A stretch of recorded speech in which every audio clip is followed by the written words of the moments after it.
welcome to Adventures in Lollygagging and Friends. We're back tonight, and we're playing more We're in Danger. And I gotta tell you something.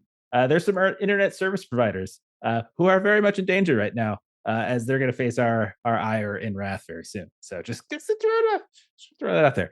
But yeah, we're gonna play part 2 of Love in the Time of Viscera. We're playing my game, We're in Danger. I've been making this, I've been tinkering with it, and these kind people have been willing to play it and test it out and show it to you all to see if it's something that you might be interested in playing at some point as well. I've been cooking up on the little itch page. Steven said I shouldn't publish it yet, so I'm not going to, because he's very wise, as he is a professional game designer and he has a very nice shirt on. So I am pretty wisdomous. You're pretty, at least. Yes. Aw. Well, there's a lot of things we just said about Steven there that, like, there's a package of things that are of different variety. But it was, we talked before stream, a good throwback shirt to Delta Green. So you're just happy we're talking about this Orbital Blues package. Yeah. We think it's Orbital Blues too. When he played I looked it up. Okay, yeah. That was such a fun game. I don't know why we never ran that again. I gotta run that again. It's such a fun game. I only play the best systems in this shirt. Oh, is that what it is? Okay. Mm-hmm. Fair enough. I like it. Okay. Why don't we do like a quick little intro of your characters really fast? We're playing the same characters. Just say who you are. Something about you, something you're good at. You all have an expertise. So We're in Danger is a D6 dice pool system that I made up myself. And each of them have a couple different stats. They've got their athleticism, they've got their reasoning, and they've got their composure. They also have an expertise, which is something they're really, really good at. They will never fail at. And then they've got some items that they've been carrying around. So why don't you tell us who you are, something about you, what you look like, that kind of thing. And then, we'll get started. So Melissa, I'm going to start with you. Who are you? Yeah, so I am playing Brandy.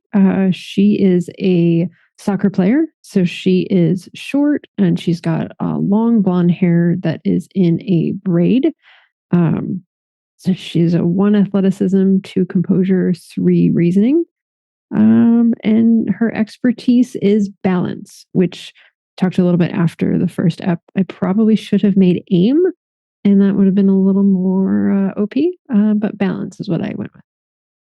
Nice. You're more than welcome to make OP characters in here. I don't think you really can, but you could try. I mean, you should leverage everything because you're probably. It just would have been better suited, like aim. As soon as I was trying to throw the soccer ball, I was like, "Oh, aim would have been perfect right here." But balance, I think, was still going to come into play. Honestly, you were trying to throw a soccer ball, so maybe that was the problem. Yeah, it is. Okay. Steven, who are you playing? I am playing Chester Montgomery. I am scruffy and shaggy looking. And the franchise is Love in the Time of Viscera. That's the top of my sheet there. All right. Apparently we're having audio problems going on. What's going on, chat? I just popped over and it's a pretty clear. Yeah. Oh goodness. Oh no. Kipster says it's only me, which I find hard to believe. I think you're doing it on purpose to make me feel better, and I appreciate that. I would absolutely not do something to make someone else look better. You say that. Wow. But they're saying everyone's mic is crackling. Except for me, of course, because well, actually I'm on a different track, so that makes sense. Man, it's just not our night. I'll tell you that. If we talk, is anyone's mic peaking in OBS to you? Nope. No peaks. Everyone looks good. Oh, that sounds like a sampling rate thing. It's like that. Someone did say digital that Twitch distortion. has been having problems too.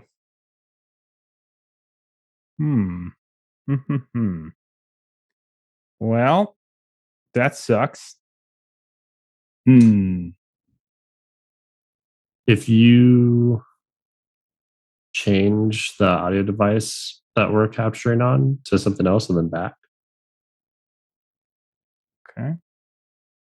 Let's give that a go.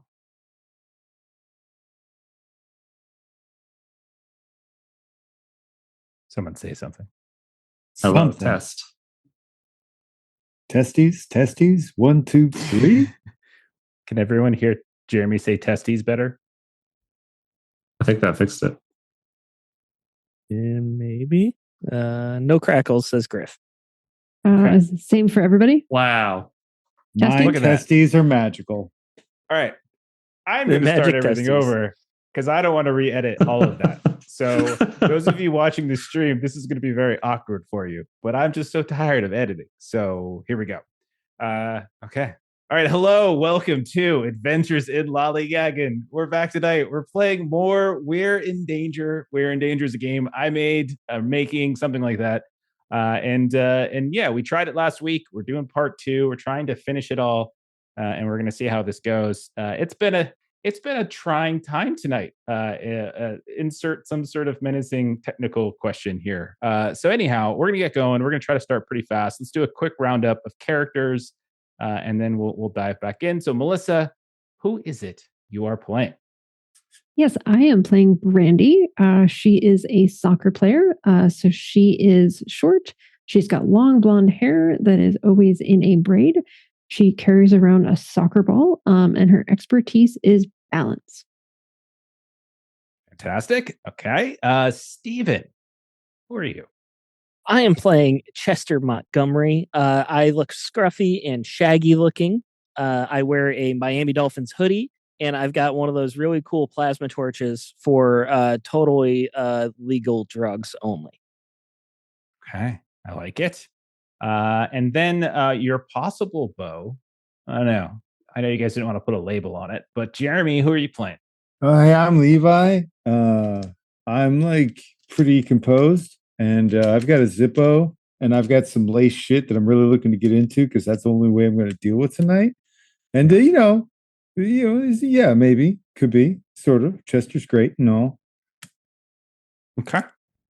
Great and Maybe. all. Right? That didn't sound very Non-committal. Yeah. I think I'm the problem in this relationship.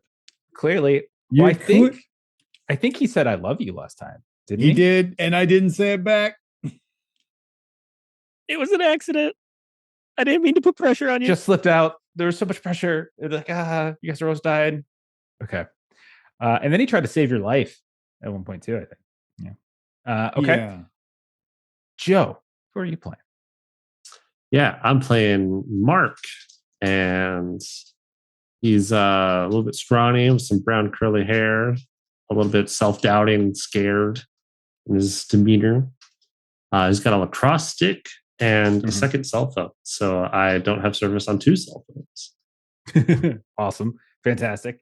Yeah, sorry about that. It's just funner that way. Yeah. But you could use it. Let's say you can't use it. We'll find out. It's a second throwing weapon. I mean, Yeah, the flashlights come in handy. Right. You can And use my them. expertise is cooking. Cooking. Excellent. Which did come in handy because you used it to attack a panther thing with like pasta Hot water. That was That's great. I was soaking the pans as the chef does. Okay, so if this is your first time watching this, We're in Danger again. Game I made is a 4d6 dice system. They're all going to be rolling checks on 46. They each have 3 attributes. They've got athleticism, composure, and reasoning. They've got their expertise, and they got some items, and all of those things are things they can leverage when they're trying to make checks. Meanwhile, I'm running some dangers. These horrible monsters, creatures, stuff like that are out there trying to kill them. This is very like cinematic sort of style in the sense of it's a one shot. It's supposed to be a one shot. People probably aren't going to make it. So if you ever watch like Evil Dead or a slasher flick or something like that, not everyone gets out of those alive. So one of these players, not the characters, will be dead before the end of the stream. So we'll see how it is. Bye. Okay. So last time around, we college students, as you all just sort of described yourselves, college students going off on a weekend getaway. You were heading up to a place called Black Bark Mountain, which was kind of up in this forested mountain in a nondescript place. We didn't really put it in a particular state, but you wanted to get out of the big city. On your way there, you nearly got into a car accident as you nearly hit some old woman that was just wandering across the road. You crashed the car, which I think was like a Toyota Camry or something, or a Toyota Corolla or something like that. And you had a little conversation with this old woman who was not very nice, but you did learn that there was a park ranger station.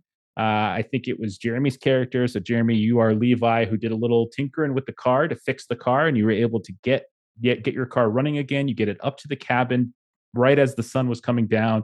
You had some dinner. You joked around for a while. Everything was looking great. You were finally putting all the weirdness behind you. And then there were some weird noises. And those noises woke up Mark. Mark started looking around. Other people started coming out. Eventually, some weird stuff started happening with your car. The lights came on. And then when Steven, in his wonderful character Chester, went out to check on it, that's when a panther, this big panther, suddenly appeared inside of their cabin and attacked them. However, as the fight continued, very clearly it was not just any old panther, as by the time it was killed by Brandy and by Mark, it was sprouting like weird things off its body. It didn't, and it just kind of started to dissolve into this big heap of compost. Meanwhile, Chester, when you went out to check on your car, the car was completely and utterly coated with leaves and vegetation. You managed to get inside of it at some point, but it didn't really feel like you were really inside the car. But then you drove it and you tried to help your dear buddy, your dear love interest, I don't know, Levi, and you crashed the car into the cabin. But as you did, the car just completely and utterly disintegrated into vegetation. No signs of metal, no signs of fiberglass, no signs of an engine, anything like that. And that's where we ended, basically. So let's pick up. You all, it's late at night. It is probably past midnight, you would say, what we could say. And your car is now a pile of leaves and vegetation. You managed to throw this big hunk of compost slash plants. I think you threw that out of the cabin, but that's where you guys are at. I think we dragged What are it you out guys on thinking? like a blanket or something. You did, yeah. So what do you guys want to do next? What are you thinking? I don't think we should stay here. Yeah, it's kind of a bad place to be, it seems like. Yeah, but outside might be worse. And how That's are we going true. to go? We don't have a car.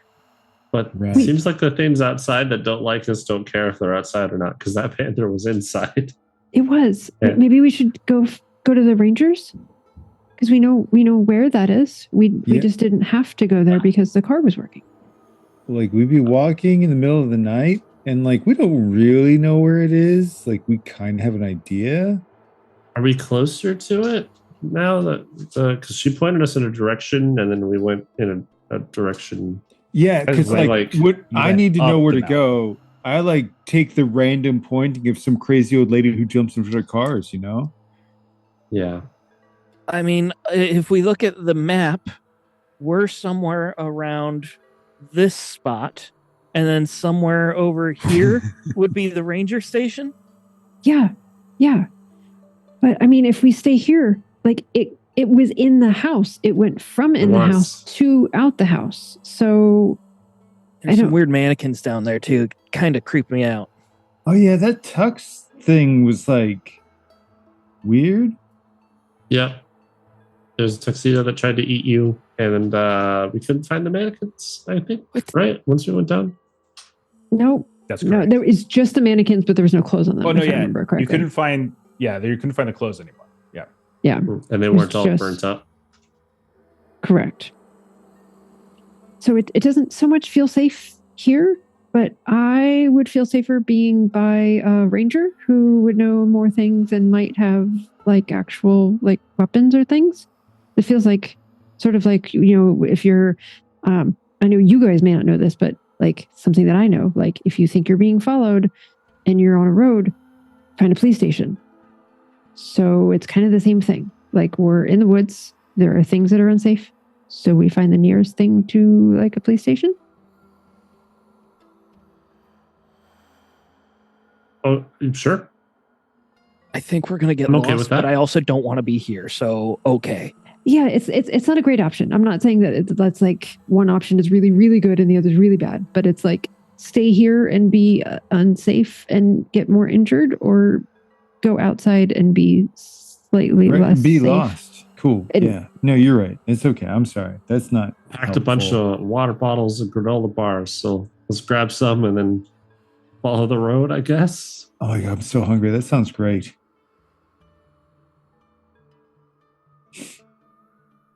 Oh, you're muted there. Sorry, you guys scrounge up your food, your little snacks, whatever you guys brought Mhm. that you still have, that you probably brought into you probably brought a bunch of stuff into Yeah. the cabin, so you probably still have a lot of Yeah. things. And then you brave the night. Maybe like, do we want to like take the edge off our nerves just a little bit? So like we're not scared, or we can stay just a little bit sharper. For sure. Oh my God, thank you, Chester. I like I didn't want to be weird and be like the only guy. Like it's seriously, Mark, like you will feel so much better. And then like if you're not jumping at everything, you're more likely to like, stand your ground.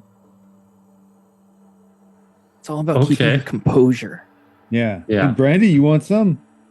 No, thanks. I'm good. I think it'll just make me sleepy. So I think Oh yeah, I am that worried happens to about some that people. too. No, Yeah. don't worry. If you sit down though, if you're walking, you won't be sleepy. Yeah, I probably this is like I sprung for some good stuff. This will put pep in your step. I don't You know have what, that you- many granola bars, and I feel like I'd want to eat all of them. that is also a possibility that you might have some snacks. I'm good though, but I'll get everything packed up and ready to go. Okay, so you get your stuff packed up. You take a couple sips of some booze, and then you brave into the night. Which one of you do you think is the lead? Like who is like making the decisions on which route to take, or like where to walk, or where to make turns, or what landmarks to follow? Like who do you think is doing that? I had a map, figuratively, not actually an item, and I also was driving, so I'd be willing to do that unless someone else thinks so. Okay. No. Even if I know where I'm going, I flipped a map like 3 times and I still don't know which way. So you are the better person at the map. Yeah, I only flipped it twice. See, better already. All right. So then, Chester, give me a test here. Let's see how well this goes. I think reasoning probably makes the most sense. Yeah, Right? I got reasoning 3. Okay. It's gonna I be thought rough for your him. reasoning was better than mine. I No. also have 3. You don't If understand I got a how had one in Steven plays good reasoning. this game. reasoning, I would. Steven still plays have this offered it. game so hard. He's just like, I want to see how quickly I can kill my character. That's how he plays this game. So great. I love it. Okay, that's good. That's good. I mean, it's not good. It could be worse. Okay. I rolled a 6, which is Okay. a hit. I Awesome. rolled a 4, which is a miss. I Okay. rolled a 4, which is a miss. And Okay. I rolled a 1, which is a fumble. Okay. All right. So you Sorry, I dragged that do out you- for no reason. I don't know why either. Do you want so I'm assuming you want to succeed and you're willing to take a bit of strain. I So you don't take the really strain- want to take the strain, though. Okay, you can fail. How You does can the choose to fail. assisting work again? It's one Ahead of strain time. and you make Yeah, you have to call it ahead of time, and one person can assist you, Right. and if you do, the person who's assisting you takes a strain, and then the person who's rolling can now roll an extra die, and Forrest counts as successes now. Okay. That works. Good Okay. to know for next time. I'll All right, take the Steven. strain just so Okay. people don't have to be putting up with my bad rolls. All right. So you push out. You kind of follow back maybe the path that took you to the mountain road. You're noticing as you move through the night, the wind is howling. You definitely hear the sounds of like creatures in the distance. You hear the sounds of other things moving about. Once or twice, you swear you hear a voice. Like you hear just like maybe a woman's voice. Kind of really far out in the shadows. Like you look around for a second, you shine a flashlight or your phones, and you look around and you don't necessarily like hear anything. You also sometimes hear not just like the sounds of light wind hitting the branches, but you almost hear the sounds of like something falling. You just hear and you hear the sounds like a tree has literally fallen somewhere, and you can feel the reverberations in the ground from time to time. And then other times you start to hear the sounds of a bell being rung. You can't like echolocate it to a degree. You can't kind of You find it here and there. And then you do see other lights dotted about through the trees, up a private drive. It looks like maybe other people, maybe a trailer there, maybe a rental cabin there. You do see a couple scatterings. But eventually you find yourselves at the ranger station. You look up ahead. You see like this little empty small parking lot. It's very small. It's just a gravel. You don't see any vehicle there, but you do see a ranger station. It is not very large. It is probably the size of like a public restroom, maybe. Like it's like that. It's that's small. But you do see a sign right along the road that just says Black Bark Mountain Ranger Station. Chester, great job. We found it. I knew we were going the right way. And I go up and I pound on the door, probably a little bit too excitedly. Are there any lights on or anything? There are no lights on. They're only like you bring up the light and you hear the sounds of Chester banging on the door. And Chester, you hear something coming from back inside, but you don't hear necessarily a voice. You just hear as if it's like some, I don't know, like some kind of like machine, maybe just like a rev of some kind, but like a weed whacker type rev or like a chainsaw. I'm not sure. I don't think that's a panther. Still not quite sure what a cleric is. It might be that. Maybe it's like a generator or something. Maybe the lights aren't on because the power went out.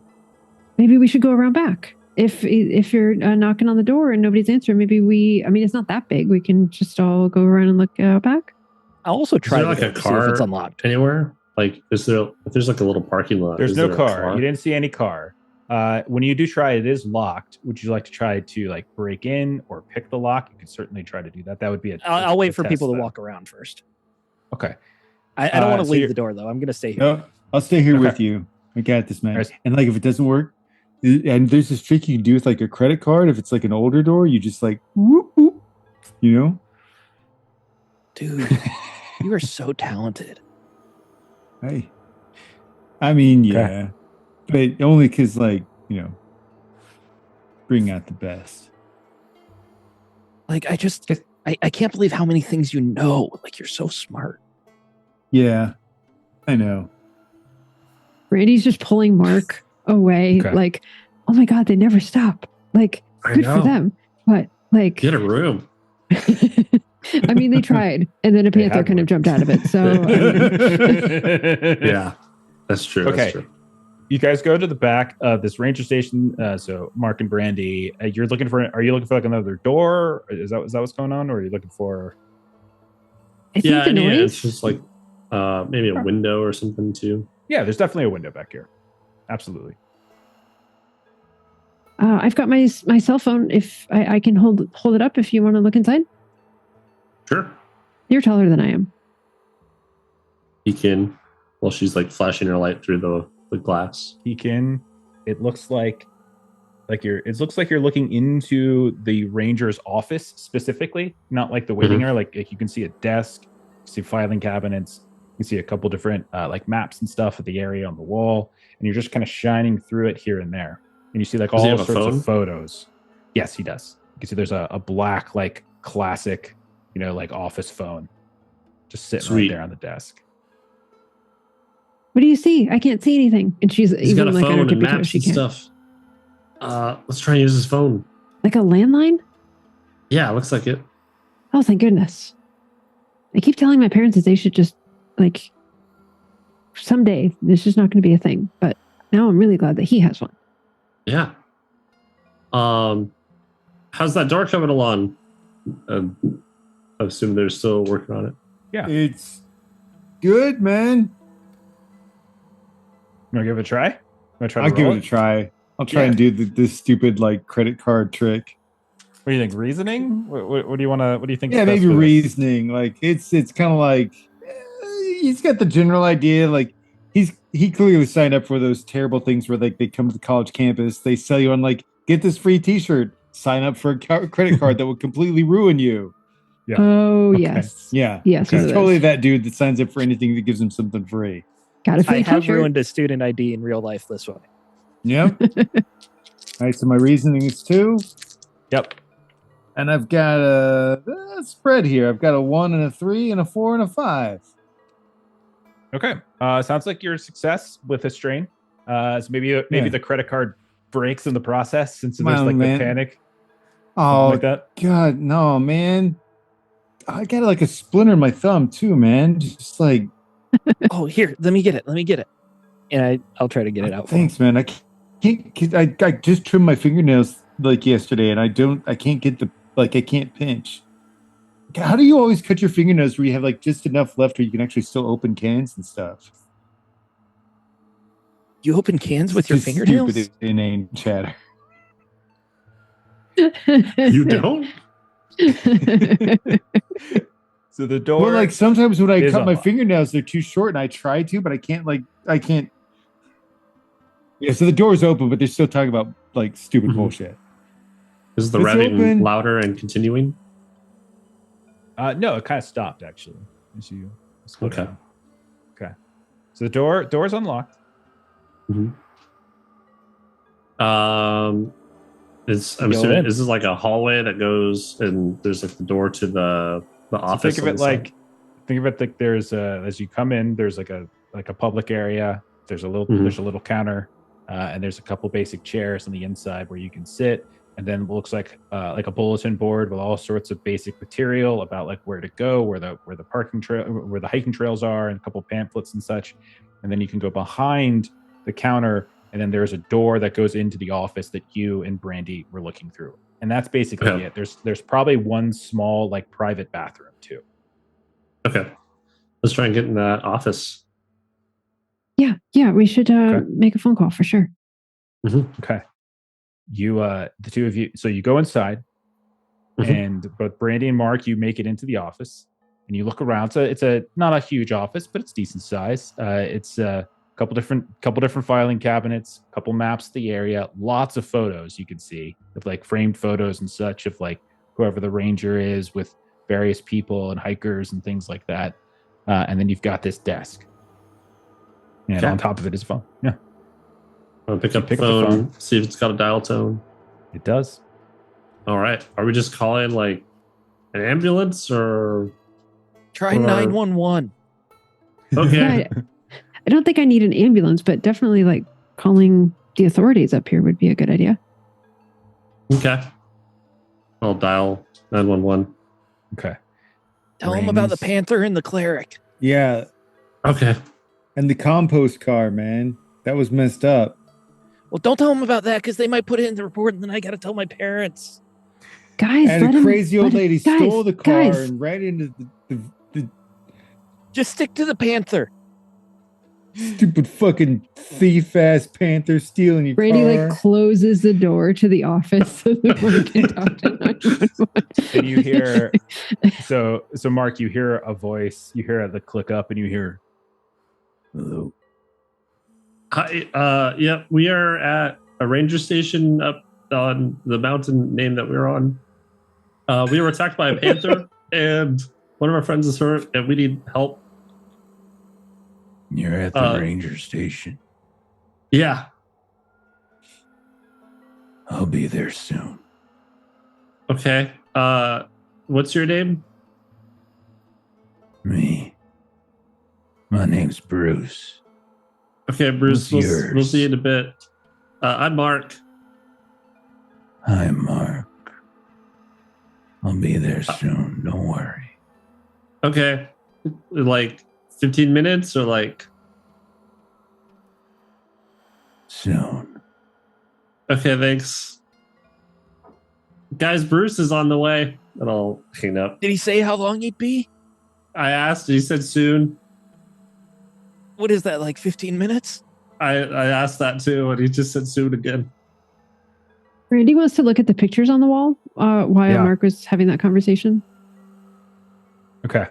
So there are most of them seem to be of a middle-aged man with kind of like a dad bod. Nothing, he's but he's in a park ranger outfit, right? Which you assume.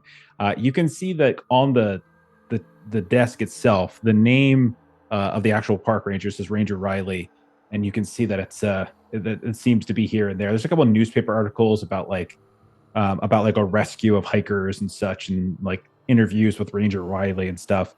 And then you see a couple of others that seem a little bit more personal. You can see like he's hanging out with certain people here and there. A couple of them go back to the point where he's not a middle-aged man anymore. He looks actually quite young. And in some cases, he doesn't always look like he's in his uniform anymore. You can see he's hanging out with like various people of the, of the wood. You can see like he's hanging out with a group of like foresters and things like lumberjacks and such. You can see like he's at some kind of like ledge that overlooks like this beautiful mountain vista, and there's like 4 people. There's him, there's 2 women, and then there's like another man, and they're all kind of hanging out and looking. And that's when you start hearing that revving kicks up again, Brandy. Where is that noise coming from? I don't. So she's going to look like, back out the window. Is it Bruce's car? And like you called 911, right, man? Yeah. Like, why would the person who answered 911 come to get us? That's really weird. Like, usually they wouldn't leave us. I asked him to. I asked for help, and I think that's just I don't the know. I've difference never between called like 911 before. Small town I and a don't big know how it city. works. I think like in a big city you have like 911 operators and different people come out, but maybe in a place like this, it's like the same person that answers is the person that goes. Yeah, it's like small 911. Mini. Okay. Yeah.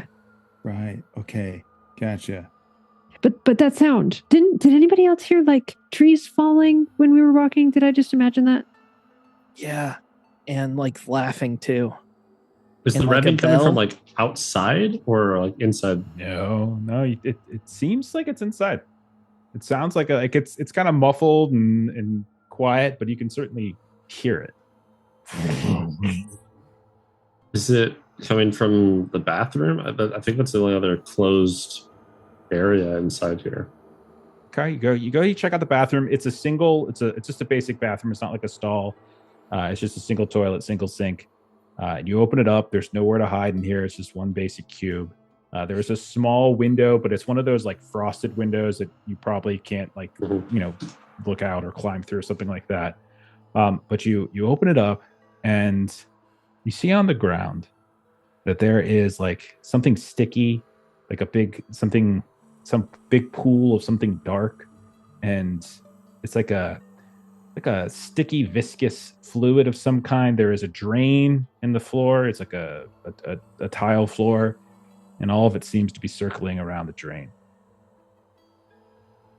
Okay. Does it look like it's dripping from the ceiling or anything? Like, or is there any source of it? As you're watching, it looks like it's actually coming up out of the drain, not circling down into it. You see it just bubbling up from the drain itself. You guys don't go in the bathroom. There's weird stuff in there. They haven't cleaned it. But what? And Brandy's like, like if you're holding the door up, she's short, so she's kind of like looking by your side. Like, what is that? Just like goo stuff. I don't know. It's gross. Like coming up from the bottom? Yeah. It's not like this is a big building. I want to see what it is. Is it like poop coming up? I don't think so. Dude, way to test for it. If there's methane, it'll burn. Get out your fucking torch, man. I don't have a that lighter. utility belt, Chester. Dude doesn't even have a lighter. He's such a narc. He even called the cops earlier. I'll go in with my torch. Okay, you go with your torch. Hey, man. The dude Light talked it up. with us. He's cool. You light it up. Yeah, I'll light the torch. Like, Catches on fire. You see. Absolutely. You see now does there's that like mean this it's poop? I don't know, man, but it looks fucking cool.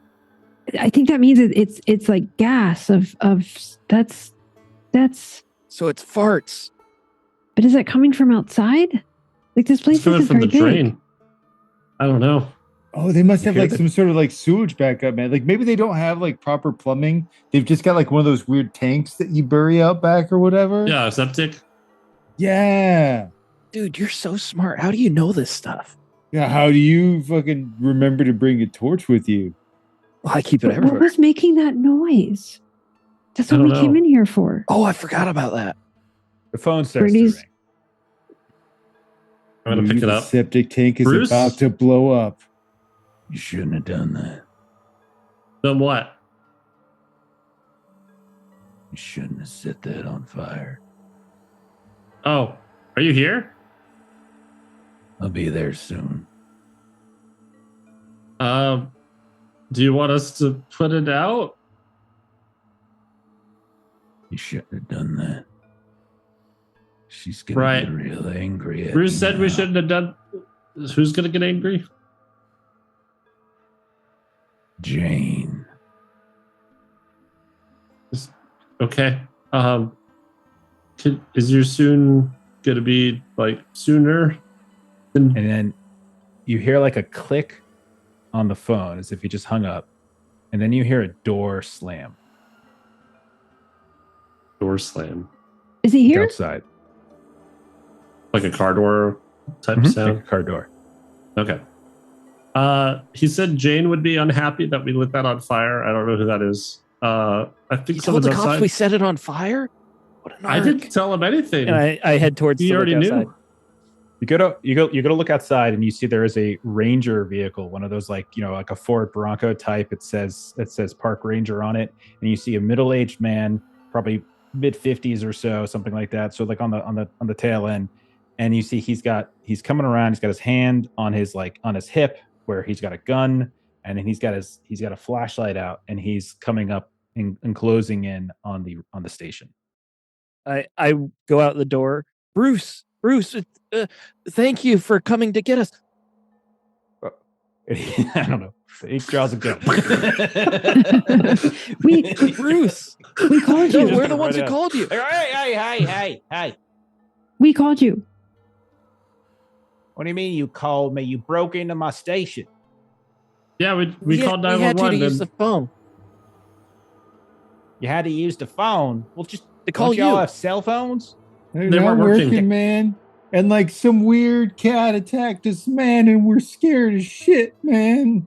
Yeah, look at her. She's all cut up. Right? This is Just We were- look at her.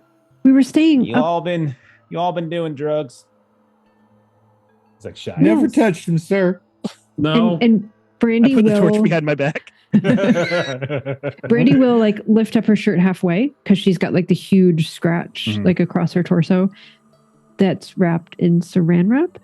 Yeah. But she will kind of like lift up her shirt, kind of and show her midriff. See, there was a huge cat up there that attacked us. See, I got Oh. this Yeah, huge man. scratch. I seen that commercial about the egg getting fried and your brain on drugs, but ain't no fucking skillet gonna do that to your abdomen.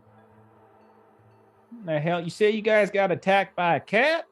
Man, Yeah. Then someone stole our car. Look at her Not the belly. cat didn't steal our car, but someone stole our car. Okay, I need y'all to just take a couple seconds, take a couple deep breaths. I need whoever is the least high among you to tell me just what in the hell's going on. I was trying to tell you what was going on. We're renting the cabin, and she'll All right. pull out Chester's map and point to the cabin that we're staying at. Like we're staying we're there. over here. Oh yeah, sorry. No, you're right. Over there. So bad with directions. Oh no, you Anyway, were right. It was there. We're up here just for the weekend. Well, you say you're staying in the old Campbell place? Yes, they rented it online. Campbell place? That burnt down 20 years ago. You sure you got the right address? I thought do you want to take a look with us? Like there's a cabin and there was a panther, and then Ain't no panthers up here. Okay. Okay, I gotta there are back some up, though. cats. I gotta back up though. You're Bruce. Is your name Bruce? No, my name's not Bruce. So you're not who we called because You work with Bruce. we went in to use the phone I to don't call work with 911, no Bruce. and then you showed up. But Mark said that Bruce was on the phone. All right, I don't know what And y'all he are also playing said- at, but this isn't very funny. This I know you big city folk. You come up here and you want to play your little practical jokes on us simple-minded mountain folk, but this is both disheartening and rude It's and not very a joke. insensitive. I'm going to be in so much trouble because the car was stolen. I'm Oh, you're injured. gonna Look be at in a lot of look trouble at my breaking into a stomach. ranger station. I got hurt We needed up the phone there. though.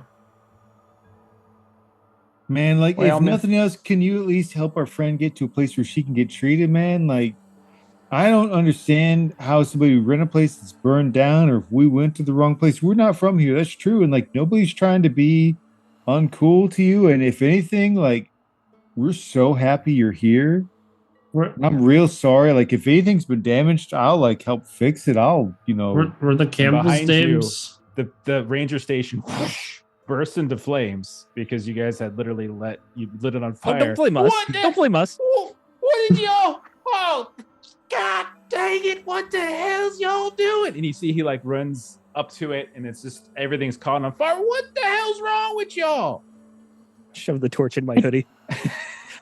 Oh shit! Don't know what happened. And Brandy just tries to look innocent. I don't understand what's going on. This is why I don't use landlines. Oh, shit. God Oh, dang it! We're in so And he- much trouble. Oh shit! 4 of you on the ground now. Sit on your hands. And he's like racing over to Oh his car, shit! and he's pulling out like a CB radio from his dash, and he's like Oh, calling in. He's like No, no, calling no, in. My the fire. shoulder Oh. is dislocated. Is it okay if I don't sit on my hands? Sit on the ground right now, young man. Let's You just said sit. the Campbells used to own that. Camels have been dead for 20 years. Now sit down. And We're he's Okay, sitting. I'm sitting. We're sitting. Hey, did He's they die during like a wedding or something? Were their names Bruce and Jane? How'd y'all know that? There's like this weird tuxedo or something there. Weird. There is a. What do y'all know? Who are you folk? What? We told you we just came up for the weekend. We rented the cabin. We came up here for the weekend. The cabin was there. I'll be honest, And- I'm just as confused as you. Who's Bruce and Jane? Well, the guy. Oh, I think they were cutting out. Yeah, we're lagging a little bit. Yeah. I think we gave this park ranger a stroke. Oh no. Well, Bruce answered the phone when I called, and then he said Jane would be unhappy, and then the ranger said that there were Campbells, so I guessed it was Bruce and Jane Campbell. But I don't know why You their guys- house would be burned down. Can you guys get us? You guys hear us yet? Yeah, you're Yeah. good. Okay. All right. Okay. It's not one thing, it's another. All right. I hate using OBS. All right. I'm just making sure we're reconnected. Okay, we're reconnected. There we go. Okay. So he turns around, he's like, Who are you folk? I'm Chester Montgomery. Levi Ward. Brandy. Mark, Braden, So you're all from the city? yeah, Y'all came up here. You say you rented the Campbell place. yeah, just up the road there. Just a road trip for the weekend. The Campbell place it burnt down 20 years ago. Bruce and Jane, they were set to get married. And then, well, something happened. And the wedding down at the old pavilion, it was a bit of a... it was a bit of a hullabaloo. Jane's family was... Well, they weren't particularly well liked around here. Folks thought that they thought that they kind of practiced in some of the the witchcraft and such. I understand how that sounds. And, well, superstitions and family troubles, they run deep round here. What I don't understand is why a bunch of city folk think it's funny to come up here and go drudging up old memories. Especially today. Because today's the anniversary. Well, it would have been their anniversary. It's not funny. You can ask anyone. I'm not funny. This isn't a joke. And you suddenly hear the sounds of this like major chainsaw. Let that shit up.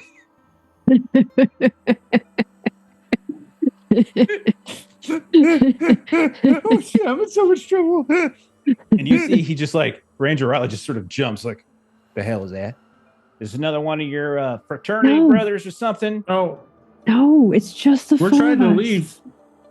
Like the flickering of the fire over by the ranger station. He's Woo. got his gun. We're real sorry to hear. That's not us. We didn't bring We the don't chainsaw. even know these assholes, man. Can you just take us home, please? It's like, all right. Come on, everyone get in the truck. Get in the truck right now. Everyone everyone get in the truck. Brandy Okay. jumped in the back, in the bed of the truck. Shotgun. Okay. And then like he like looks around. You can tell he's really nervous. And I would say, Brandy, you know this is definitely the guy from the photographs, like The photos, yeah. Mhm. And he gets in. Who's in shotgun? I mean, Levi like called I it. called it, but like, Okay. So Brandy jumped in the bed of the Levi's truck. in shotgun, and then you guys hear the like he turned, the Bronco. It's one of those old like 1980 ones. That's like so awesome. I love those. Mhm. And he like Yeah. backs out and he starts driving away, and he's just like, "I'm gonna have to call your parents, your folks.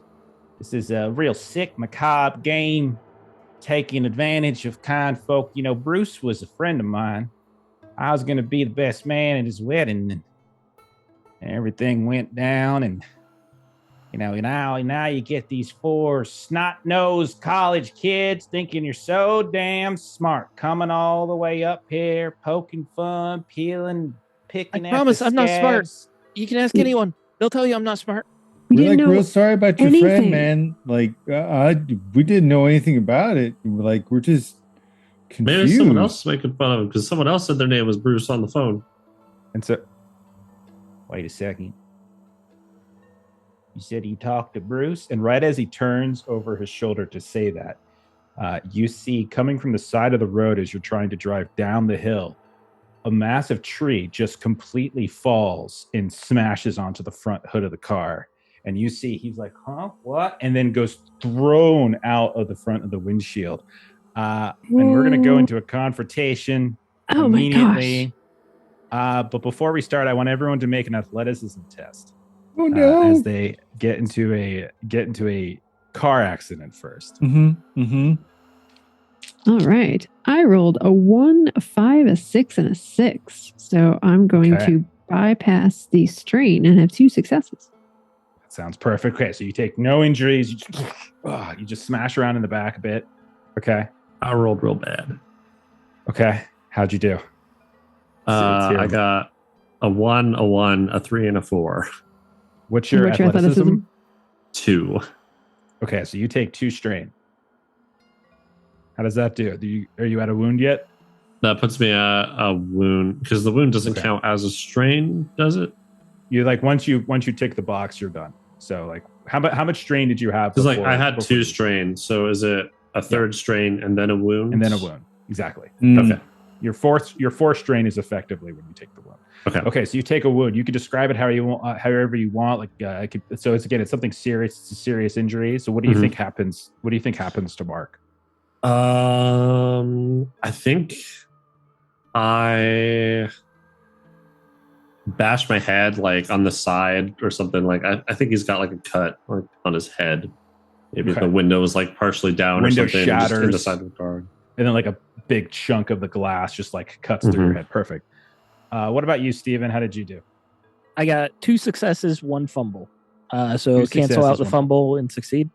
Okay, so you're good. So you and Brandy, you just kind of get thrashed around, but you don't get any serious injury.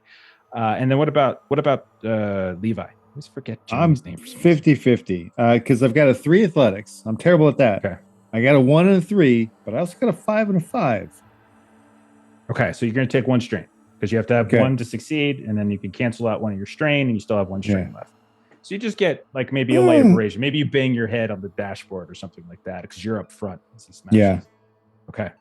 Oh, no. So as this huge tree comes down and lands literally on the front of the Bronco, and you see he turns around and he says, "What do you mean?" He talked to Bruce. He goes flying, his head into the windshield, and then the body of the park ranger continues to fly through the windshield until it lands like in the middle of this massive like pine tree that just fell on top of you.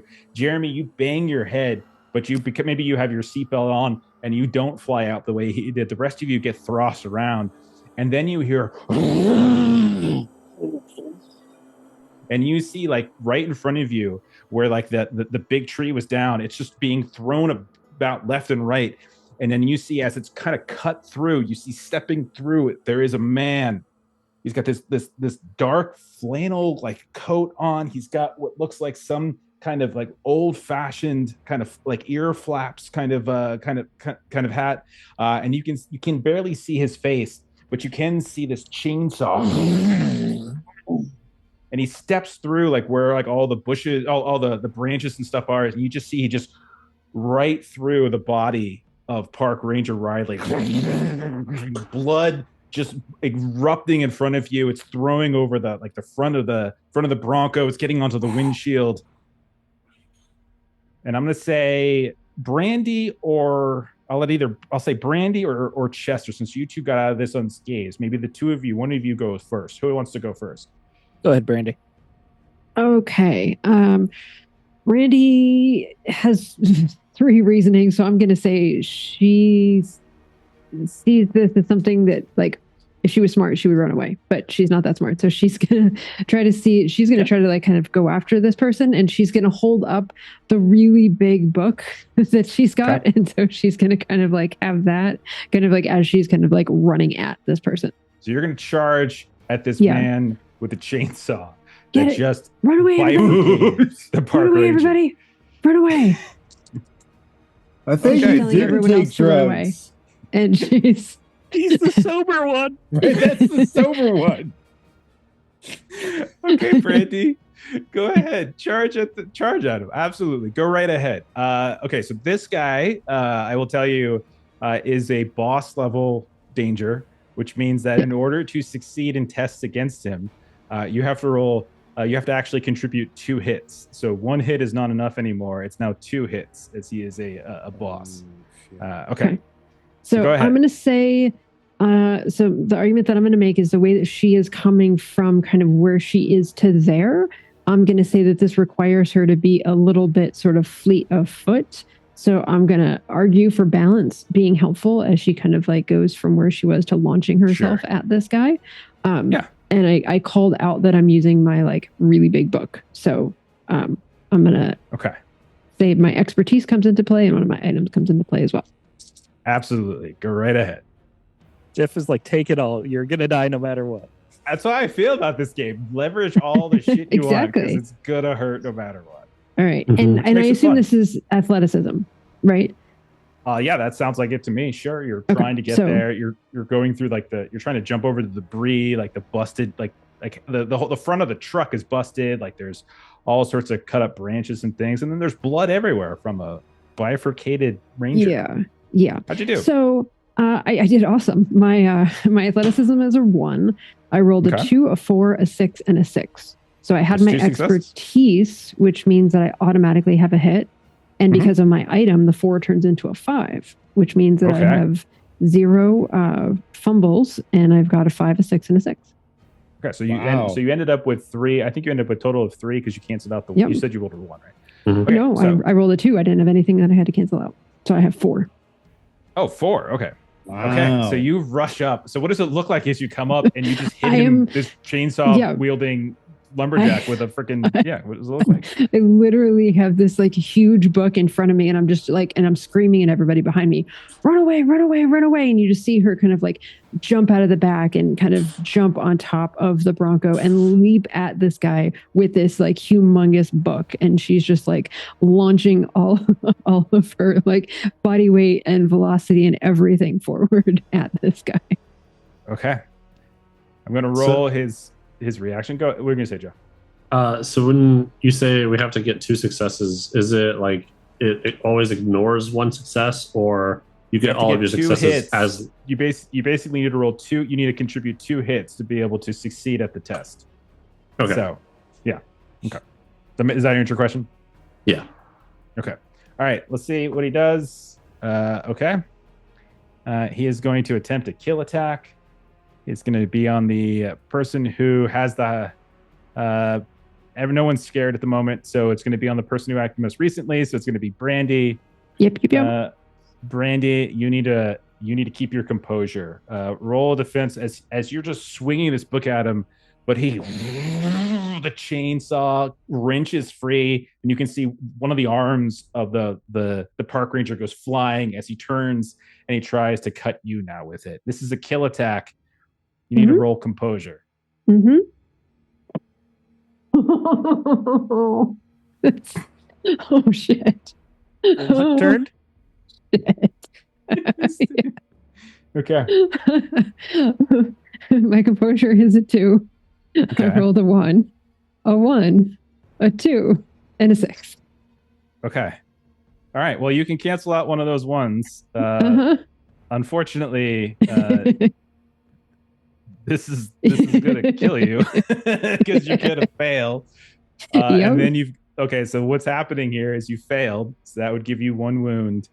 And because you also wrote 2 uncanceled fumbles, you get 2 more wounds on top of it. So you take 3 wounds. Yeah. So why don't you, so as you swing at him and you're screaming back and you're telling them to run, he just takes the chainsaw and just swings it into your side, and all of you just see Brandy, as you might expect a book versus a chainsaw fight to go, is exactly how it goes. Brandy, do you say any last words? Do you do anything? Do you say anything? The whole time she's been screaming, run away, and so you just sort of hear the garble in the last version when she's like, run, and then you don't hear her screaming run away anymore. She is very much dead. All of you can very much see that she has died, as there has a huge chunk of her has just been carved away by the chainsaw, and she falls limp. And then it turns in your directions, and it kind of pulls this chainsaw out at you. And as it does so, all this blood and viscera begins to just fly everywhere. I think it makes sense for Levi to go next for Chester to go next, because Chester was the other one who was not injured in the accident. So Chester, what do you do, buddy? Oh god! She just died. I want to try to run to the driver's seat and see if I can get this truck started and just gun it. Okay. You climb up from the back and you try to get it started. It just got smashed by a tree just came down, smashed into the tree. Maybe you'll get lucky. Reasoning test, I think, probably, to try to. Yeah, that sounds fair. To try to reasoning is 3. Okay. Give it a roll. I don't have a book. Otherwise, I would try to take on the chainsaw guy. I was gonna try to explain but Melissa was so excited to do it, so I didn't want to interrupt her. That in this game, there's every danger has a threshold. It doesn't necessarily mean it's HP. The threshold could just be a chase to run away. Right. Could be a lot of those. No, I figured know you liked it, so you were having fun. So I didn't want to interrupt you. Oh god. I just died to a freaking chainsaw. Hell yeah. You just got carved. Yeah. All right, Steven, how'd you do? Could I argue that my expertise of puzzles could apply here, trying to get this working, trying to puzzle it out? Yes, sure. I'll take it. Absolutely. I had the best roll of my life, but I'll never roll better than this. I got 3 6s and a 5. 3 Awesome. 4 successes. Okay. Heck Plus my yeah. expertise, which gives me one Mhm. more hit. Okay. So, phenomenal. Okay. So basically, let me do a little math. That's 5. That's All right, so awesome. you had 5 total successes, 2 of which you have to contribute to get the success, and then you've got 3 more on top of it, which means that you can advance the threshold by a total of 4 on your roll. All right, And so I think what Chester's course. plan would be is that he saw this nature documentary that said if someone was being attacked by a cat, that you should try to run the truck over the person because they'll fit under the cat won't. Yo, what's your fucking tail, Chester? What the fuck are you doing? so you So got I'm gonna it. try and run it over Brandy's corpse and push the chainsaw guy away. And that's you guys all feel a thump that you know is probably half of Brandy, and then you smash into this chainsaw guy and push him back into the fallen, busted tree. At this point, you do not. I will say you are not free yet, though, as you're like gunning it, and you guys hear the sounds of this screeching of the wheels as he's just continuing to gun it. And the Someone chainsaw check on guy Brandy, see if she's okay. is like She's not stabbing okay, into. man. She's not okay. The chainsaw is like stabbing into the hood. You're just seeing sparks fly, and he gets his go. So let's see what he's gonna do. I checked when I saw her get cut in half. She's not okay. This is gonna be a scare test. This is gonna be a scare attack. This is Like, going I did to be one again- semester pre-med, dude, and I'm pretty sure that's dead. I thought it was your brother. Okay, who's Yeah. got your? Call out your strain. How much strain do y'all have? Counting just the just first active row? strain, not Two. wounds. Yeah. Okay. I have no 2 strain.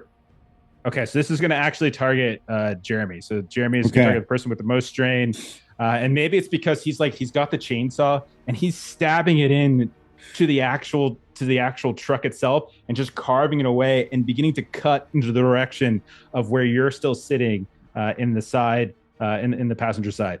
And so you're going to need to defend with composure. So roll your composure to defend as it looks like he's getting closer and closer, and like he's almost going to cut free. It looks like. Okay. So fortunately, my composure is a 1, and I did make sure to smoke up earlier. And one of my items was my laced good stuff. I'll take So it. Yeah. maybe in my panic, I'm like, okay. Like, you got this bizarre, like, slow motion, like, You have a big welt on your forehead from where you banged your head during the crash. as a cleric of Bast, I have improved initiative, man, and combat reflexes. Go ahead, give it a roll. Oh Hey, my man, goodness. I've got a 5, a 5, a 4, and a 3. 5 of 5. My composure is a 3. 1. Okay, well you're Plus using my your lead. item. Yeah. You're using your item, and your 4. That 4 can go to a 5, which Okay. means your 2 5s will pass the test, and then you can Okay. even take that extra 5, and you can contribute it towards the threshold reduction, right? Right. So do you shout anything back to him to just like taunt or whatever? What is it you do to reduce that threshold? Okay. I think he actually might actually roll out of the door, Okay. like towards where the ranger's body was. Okay. Hey, man, over here, man. Over here. You can't catch me, man. You can't touch me. I'm too fast for you. He's like carving through the branches, carving through the grill of the Bronco. All right, that was his turn. So still to go on this round is Levi and Mark. So either one of you can go now. Take an action. If you want to keep going with what you were doing, Levi, that's I good. guess so. I Okay. said I rolled out of the car. I will. Yeah. I'm gonna see if the ranger's body is nearby. Because he had a part of gun it on is- his hip. Part of it is sure. I'll We can look say his for that. gun's there. Yeah. Yeah. You see- Which you half was the see- gun belt on is the question. Exactly. You see it. So you see his body laying on the ground, but then you see parts of his body over there laying on the ground, and then there's parts of his body over there laying on the ground, and then you look down and you see there is like the gun holster. Hang on, before we keep going, I want to say big thank you to Commodore Zed. Thank you for the raid. That's awesome. Thank you so much, 24. All 24 of you. We're playing We're in Danger, game I designed. They're fighting a crazy lumberjack who is wielding a chainsaw and has just bifurcated Melissa's character and is trying to kill the rest of them. So yeah. All right. So Jeremy, you see a gun on the ground. Okay. How do we want to do this? Do we want to say like athleticism to see if you can get to it before he cuts at you, and you can get to it, grab it, and fire before he swings his chainsaw down? What do you think? That's a good way to flavor it. Man, athleticism.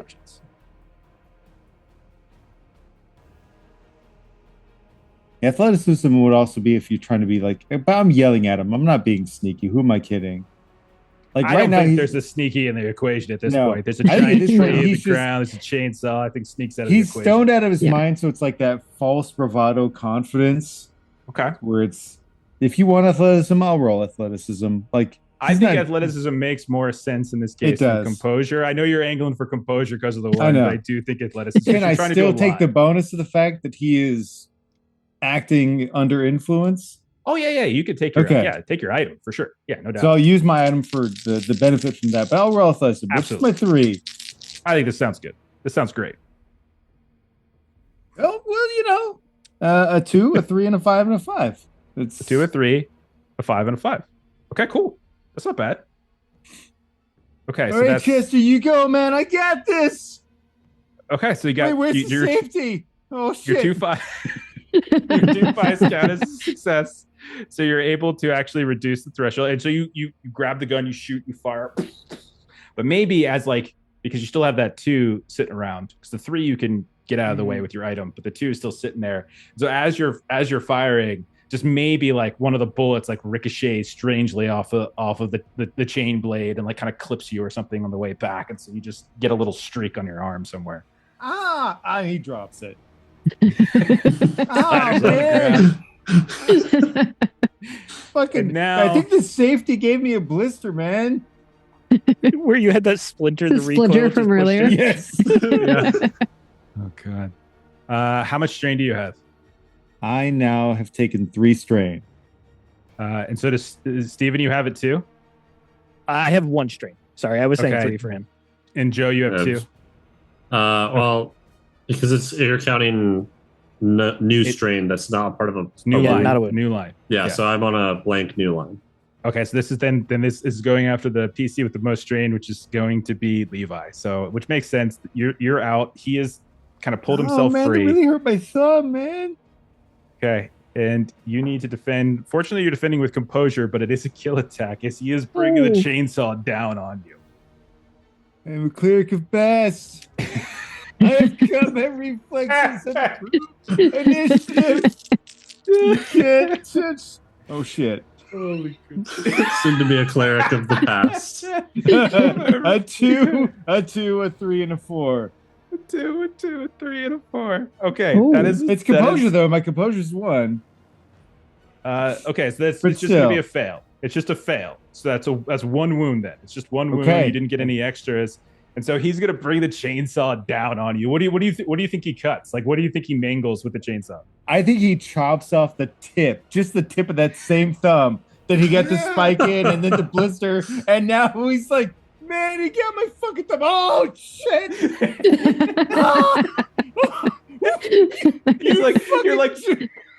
You're like turning back to the car to show it to freaking Chester, and the guy's still standing behind you waving. Run, dude! Oh shit, man! All right, Mark, your turn, man. What do you want to do here?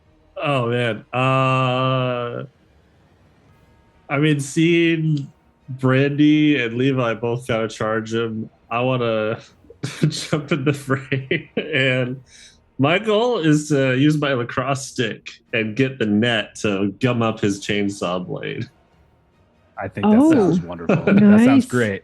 Nice. I want to swing. Athleticism probably, I think. But you got your lacrosse stick. Yeah. Okay, go for it. So it gives me an additional D6. Is that because it counts like as an assist? I'm sorry. No, you just get it. It's an automatic. It's an audit. Wait. I'm sorry. It's a You're +1 using for your item. Oh, you get a +1 to a die after you roll. Okay. You can take it up 1. Okay. Or I guess I'll roll on the table. All right. Either way is fine. Whatever you prefer. I think it's only me and you in there anyway. Oh my goodness. Yes, Steven in chat. Chainsaw Dude isn't even trying. We're just jumping onto the blade. Oh man. That'd be so funny if it turns out we're just a bunch of high, stupid college kids that killed themselves. I could tick one up by 1. You could tick one up by what? What's your athleticism at? So he rolled a 2, a 2, a 4, and a 3. Yeah, I rolled a 2, 2, 4, 3. My athleticism is a 2. Okay. Oh, so boy. you're going to fail, unfortunately. So what I would suggest to you is you tick one of those 2s up. And so that means you'll take 1 strain. You fail. You don't take any wounds back. It's just strain because it's your attack. It's not like he's not trying to kill you with his kill attack. Right. So you'll take 1 point of strain as you try to gum up the works of his chainsaw. But in doing so, maybe the actual stick gets caught, and in doing so, like kind of yanks your arm a bit or something like that. And then it nearly like takes your shoulder out of its place. Okay. Nobody listened to Brandy. She ran in and said, "Run, run, run, run!" And immediately does. And then everyone was like, "We can't trust you. I don't think we'll run." Don't listen to her. What does she know? Go to hell, Bruce! I shouldn't have called you. Chainsaw. She doesn't know what she's talking about. Oh my god! Stop. There we go. Okay. This is going to be a harass attack. So basically this is going to be targeting strain. If it succeeds, it's going to be targeting. Let's see. I keep rolling most strain. So what are you up to, Joe? Are you up to 3? I'm up to 1. I just took that 1 strain. So I think area effect. And so it is an area effect. So I think what happens is as he moves around, he takes the chainsaw and he just like stabs it into maybe like where the gas is or something.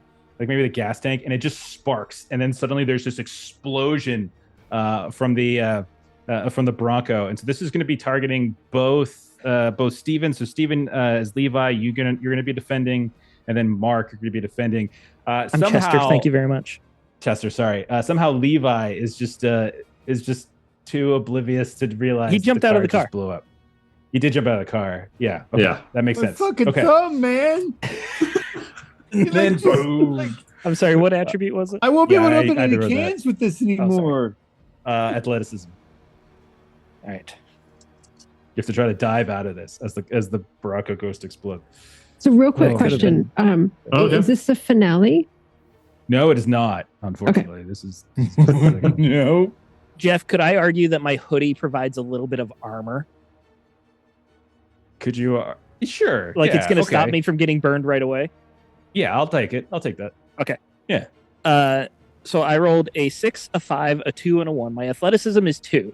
So with my hoodie, I can only fumble once instead of twice. Okay. So you take a point of strain. Okay. Yeah.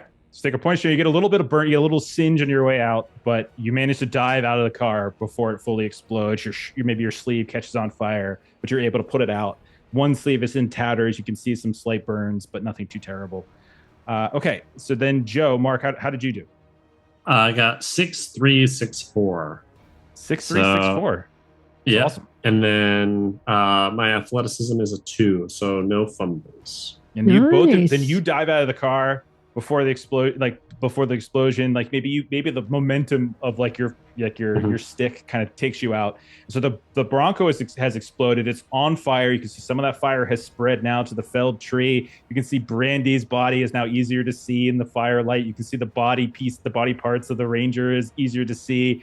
And then this guy is still sitting here, and he turns back around with the fire blazing behind him, looking for his next victim. It's a new round. Any of the 3 of you can go. Melissa's character is not in this battle because I'm running.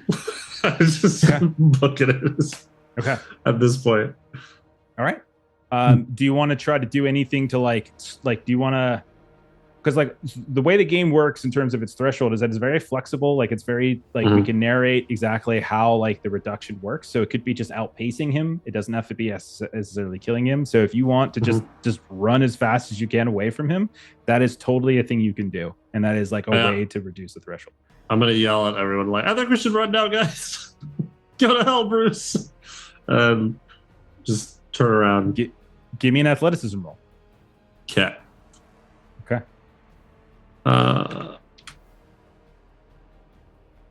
1, 2, 3, 4. Oh dear. Okay. That is terrible. So 2 fumbles. Okay. You go to run.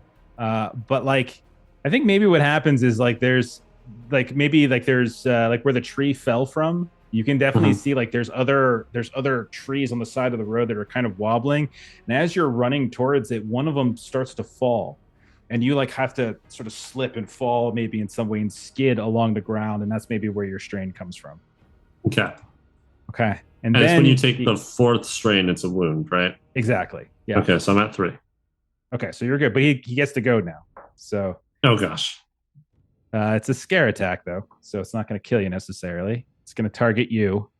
And then it's going to use your athleticism again. So it's going to like you slide down into the ground. And so he comes up right next to you and he lifts the chainsaw up.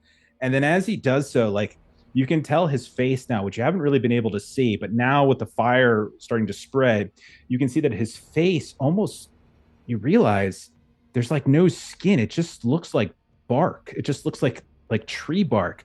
And his mouth opens wide and you see pouring and vomiting out of it. It's that same kind of black pasty compost that you saw the panther turn into, that you saw bubbling up out of the ranger drain, and it begins to fall down onto you now. So roll your athleticism to try to dodge out of the way of this. I rolled 1, 1, 3, 4.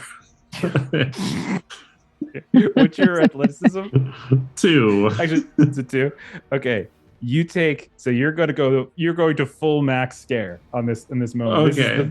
This is the most terrifying thing you've ever seen. So yeah, you are fully maxed out and scary. As he vomits this compost onto you, and like you're rolling out of the way, and you hear the sounds of the chainsaw like clinking against the pavement of the road that you're trying to climb away on. And like he's missing you, but you can't really see as everything's covering your face. Oh god, it's in my mouth. Oh god. Okay. Chester, Levi, what do you guys want to do? I've got an idea, but go ahead if you want. Okay, I'm gonna go. I'll let you go first. Yeah, I don't know. Oh god.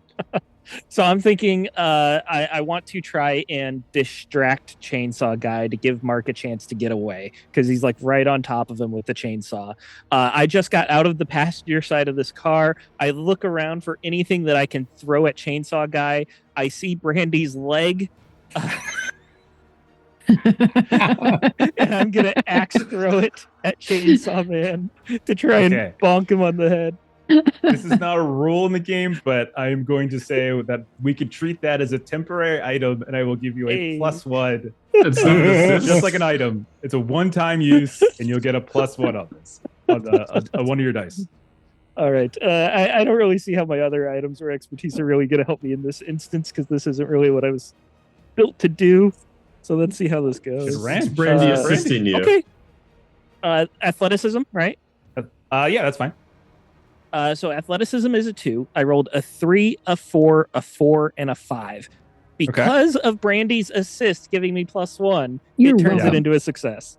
Okay. And what your athleticism is a 2, so you're not going to take anything back. So this thing, correct. It just kind of right over the fire, right over to like the burning tree, the burning Bronco. And as this guy's about to bring down the chainsaw on Mark to finally get him, this giant freaking fever just whoosh right in the side of his head, and he misses, and it scorches the ground. And Mark, you live another moment. Okay. Nice. That's gonna kill me. Oh, it's gonna be a harass attack. It's gonna be on who's got the most wounds. What are we at? I'm at 1. It's gonna be on all of you. Oh gosh, not good. Okay, this is gonna be a harass attack on all of you. All of you are gonna need to roll a composure test. Man, I haven't gotten like any reasoning yet. As breaking from the ground, okay, you can see the cracking and bursting up from the ground, much like when you were inside the cabin being attacked. You see these like vines and roots come up and begin to wrap around your legs. And so all of you go ahead and like kind of as you're kind of moving around and not trying to panic. So My composure is a 1. I got 2 successes and 0 fumbles. All right, Nice. that My, managed like- to dodge out of the way. Panther-like reflexes, man. Cleric of Bass. so with dumb. 3 scared, I'm rolling 1 die on this. You're so screwed. Yes, you are. Oh, Okay. gosh. Unless you have an expertise, you're probably going to fail this. Unfortunately, I'm cooked, so maybe that Okay. counts. You're cooked. Roll your damn die. I got a 3. Okay. Go ahead and take. You're only going to take 1 point of harass. So you take 1 point of strain. Okay. Okay. I think that's a wound. It is a That's wound enough to because of wound where you. you were. Yeah. So No. you're on the ground, and so similar to what Yeah. happened. Similar to what happened to Levi, right? Like it starts to wrap over top of you, and like at this point, it's pulling you. It's almost like it's trying to pull you into the earth. You just feel like your back kind of cracking, as if you're at like the chiropractor, and it's trying to just jam and shove and pull you back into that small crack, and that'll be where the wound comes from. You can flavor that how you want. Okay. Okay. I'll say maybe it like sprains my ankle or something as I'm like resisting to try and pull. You just away hear from this crack from your foot, as you're trying to keep yourself from being dragged underneath. All right. So then, how did old Jeremy do over here? Well, I've got my signature item in play, and I've got a 6, a 6, and a 3, and a 3, and my composure is a 1. 6, a 6, a 3, and a 3. Nice. Phenomenal. You crushed it. Like you managed to It's like Cowboy Bebop when you've got the bloody eye thing going. It's like the nonsensical, like. Right. Okay. All right. So we've got hang on, I forgot to take that down once. Okay, so you've got the roots coming up out of the ground, the car's on fire, the tree is on fire, Brandy's dead, the ranger is dead, the chainsaw wielding guy is trying to go after Mark. Mark's coated and covered in compost and is being dragged into the earth by these black roots coming up from the ground. Mark, you still have to go, and then also Levi, you still have to go. So either one of you can go right here. I think Mark already went. I think it's Levi. Am I wrong on that? I thought you went. Weren't you the first person to go? I 'cause you went threw the after femur? Mark. Mark tried to run away. Oh, Yeah, I maybe tried I'm to wrong. run Yeah, away. Mark tried to Yeah, run right. away, then You're Chester went. Thank you. Yep. All right, go ahead, Levi. I'm wisdomous. You are wisdomous. All right, so what Man. does Levi do here? I think Levi's going to do something stupid because he really. All right, Chester, like this time for real, like run, man. And Levi's actually going to like take the chunk of the ranger that was still there and like pick it up and start walking towards the chainsaw guy. Like, hey, man, look at this. Isn't this your friend Riley, man? Like, he was your best man. He was there for your wedding. How could you do this to your friend, man? Look at that. And like, isn't it sad enough what happened to you, man? Now you killed your best friend, man. He was grieving for you, dude. And just trying to like have him distracted and just walk up and like get the Zippo ready because we saw more of that flammable black goo coming out of his face. Is it possible to assist during this? It's basically is like possible. doing the sweater with Okay. like Jason, like Jason's Okay. mom and the sweater. If you're going to assist, that means you take +1 strain. So take a strain, and that means that so you're helping with the distraction, Mhm. and that does mean then that that Levi, you get to roll a 5th die, and you get to count 4 as successes. Okay. And he Does turns assisting around. mean you lose your turn or anything like that? Nope, it's just a strain tax. That's all it is, and you can only ever have like one person assist you on a check. So, you know. Okay. And also, like the way the rolling dice work, sometimes it's worse when someone assists you because you get an extra die, like you suddenly take an extra wound. So You might fumble again. Yeah. This, I think it I balances mean, out. if the fours are good, this is great because I have a 2, 4, 4, 4, 6. That's phenomenal. All right. Wow. So as he turns to you, and so that's going to be 2 to succeed, and you get 4 more. Oh yeah, you got this. Okay, so he turns to you as you say that, right as he was about to finally finish off finish off Mark. And maybe Mark, you wiggle your foot or your arm and you manage to like destabilize him right as he's going to swing at you, Jeremy. And that's when you get the lighter off. And then he just catches fire. You just see him like freaking Burning Man, just right up in flames right in front of you.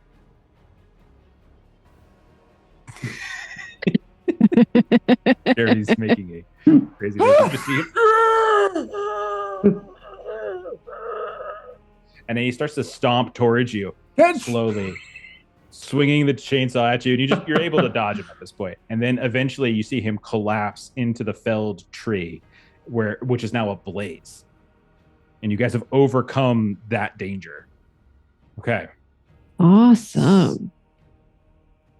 Okay. I so badly wanted one more round because I was going to copy what Levi did, but with Brandy said. Jesus Christ. I'm so glad that all of Brandy's like soccer practice and everything, and she like worked out her legs and they came in. Yeah. I'm so glad everyone listened to you too. Everyone's just like, run, and they're like, no, right? No. All of you can recover. Those of you surviving can recover 2 strength because that was a boss. Okay. And scared recovers at the end of an encounter. Scared is at the end of the scene. So yeah, you're good. You're able to wipe the stuff off your face. You're able to break the roots free, and you're able to stand up at this point. And like they can help you up as well. But you guys look around and you take stock, and everything's aflame. The smell of flesh, the smell of gas, like the Bronco is completely obliterated. There's no way that's going to be driven anywhere. The tree is blocking the way down. The ranger is dead. I'll say the fire has spread to the point where it's gotten his radio, it's gotten the gun, like all of that. And then Brandy, obviously, like your friend Brandy is definitely no more. What's going through your guys' mind? What are you guys saying to each other? What are you guys doing at this point? Oh my God, my dad is going to kill me. We got Brandy killed. Brandy's dead. Yeah. I don't know, guys. We need to go. Where are we going to go? Oh, wait. Panthers appreciates your sacrifice. Dude, Brandy's dead.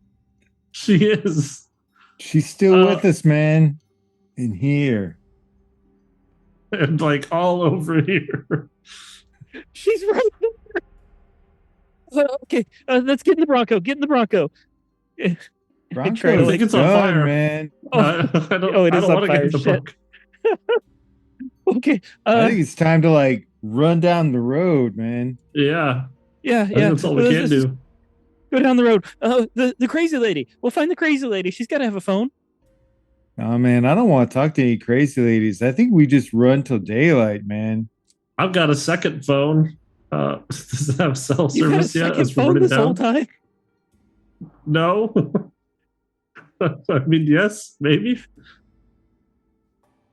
Don't worry about it. That's awesome, man. You can have a phone in each hand while we're running. Okay, is it still like no service where we're at? You take a look at it, and you get a bar. Okay. Call 911, but call him for real this time. Don't call Bruce. Call 911. Okay. I didn't try to call Bruce last time, but he didn't seem to care. So I'll dial 911 again as we're running or kind of hobbling down. I can't run that fast with a sprained ankle. You're hobbling. Maybe you're lagging behind a little bit. They're up in front. We're moving. You guys can bypass the tree and not well enough on your feet. And I'll say that, Mark, you hear someone answer. It's not the voice of Bruce. You hear, "Hello? Hi, Mark. Hi, is this Jane? Yeah. How do you guys get on 911? I don't get this. You're on our mountain. We can get anywhere." Okay. Well, we killed your husband, and we're going to kill you next. Just let us go. That don't sound like 911. It's not 911 again, guys. That's not the first time. He'll be back soon. Don't worry. Bruce is reliable like that. Hey, Mark, sweetie. Yeah. I'm gonna make you an offer. Do you want me to make you an offer? I mean, I'll hear it out, I guess. Do you want to get off my mountain? Yes. How much do you really like your friends? I mean, I like them a lot. Do you like them more than living?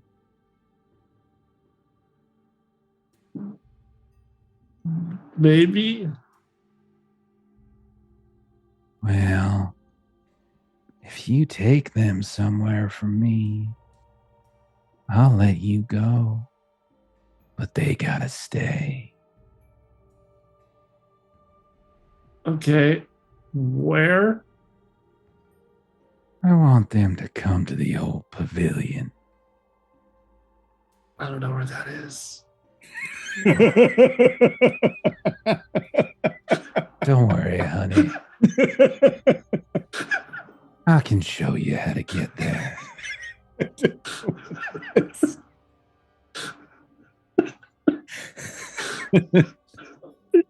Desperation Okay. and confusion.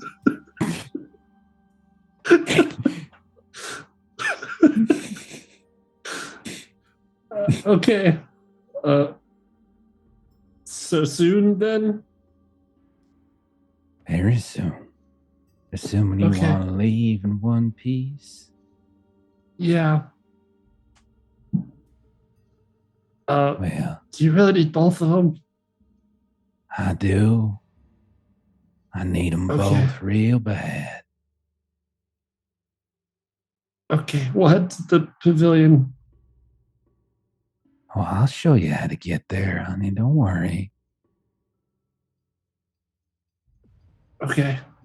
Is it just down the road here? And you watch, like, on the ground, as you're looking down, you start to see, like, these little blooms, like these little, like, daisies just suddenly begin to bloom in the ground, like where some of the dirt is. Follow the daisies, honey. Follow the I'm gonna daisies. look at these and look at to see if Levi or Chester are reacting. They're just running down the road a bit, I think. Okay. They don't see the daisies. Probably not. It's dark out because they're looking for them. Okay. I'll hang up and say, I'm gonna call out to them like, guys, we gotta huddle real quick. All right. So was it more of that crazy bullshit, man? Yeah, just a bit of that. What were you talking about a pavilion for? She said there's a pavilion we gotta go to, and we'll be safe if we go there. I think. I don't know. Why No, would it was we- just why like a would we real. go where she wants us to. Yeah, man. That's a good point. She wants you guys to go there, and she said if I bring you guys there, then you guys die and I get to be free. But I don't really know if I trust that. Wait, she said we have to. And you were going to take us where she said she was going to kill us? Well, I'm telling you now. You should have told me first. Well, I we haven't mean- gone yet. He just got off the phone, man. Like Chester, like Mark's being a stand-up guy with us I right just now. keep trying to call 911. Oh God, either my dad's going to kill me, or this lady's going to kill me, or Mark's going to kill me. I'm not going to kill you. It would have been the lady, but that's what she wanted. So if we go to the pavilion, I think you guys die. Okay, so we're not going to the pavilion. Yeah, which is in the direction of these flowers. Do I see the flowers? Now you do. Now he points them out for sure. Yeah. Okay, so the flowers are pointing this way. So I turn a complete 180. I am going this way. And I just start running off that direction. You run off in that direction. You like burst through like this underbrush and you slam into somebody. And Melissa, go ahead and tell us who it is that he slams into. So you just like, there's this woman who's just like running towards you.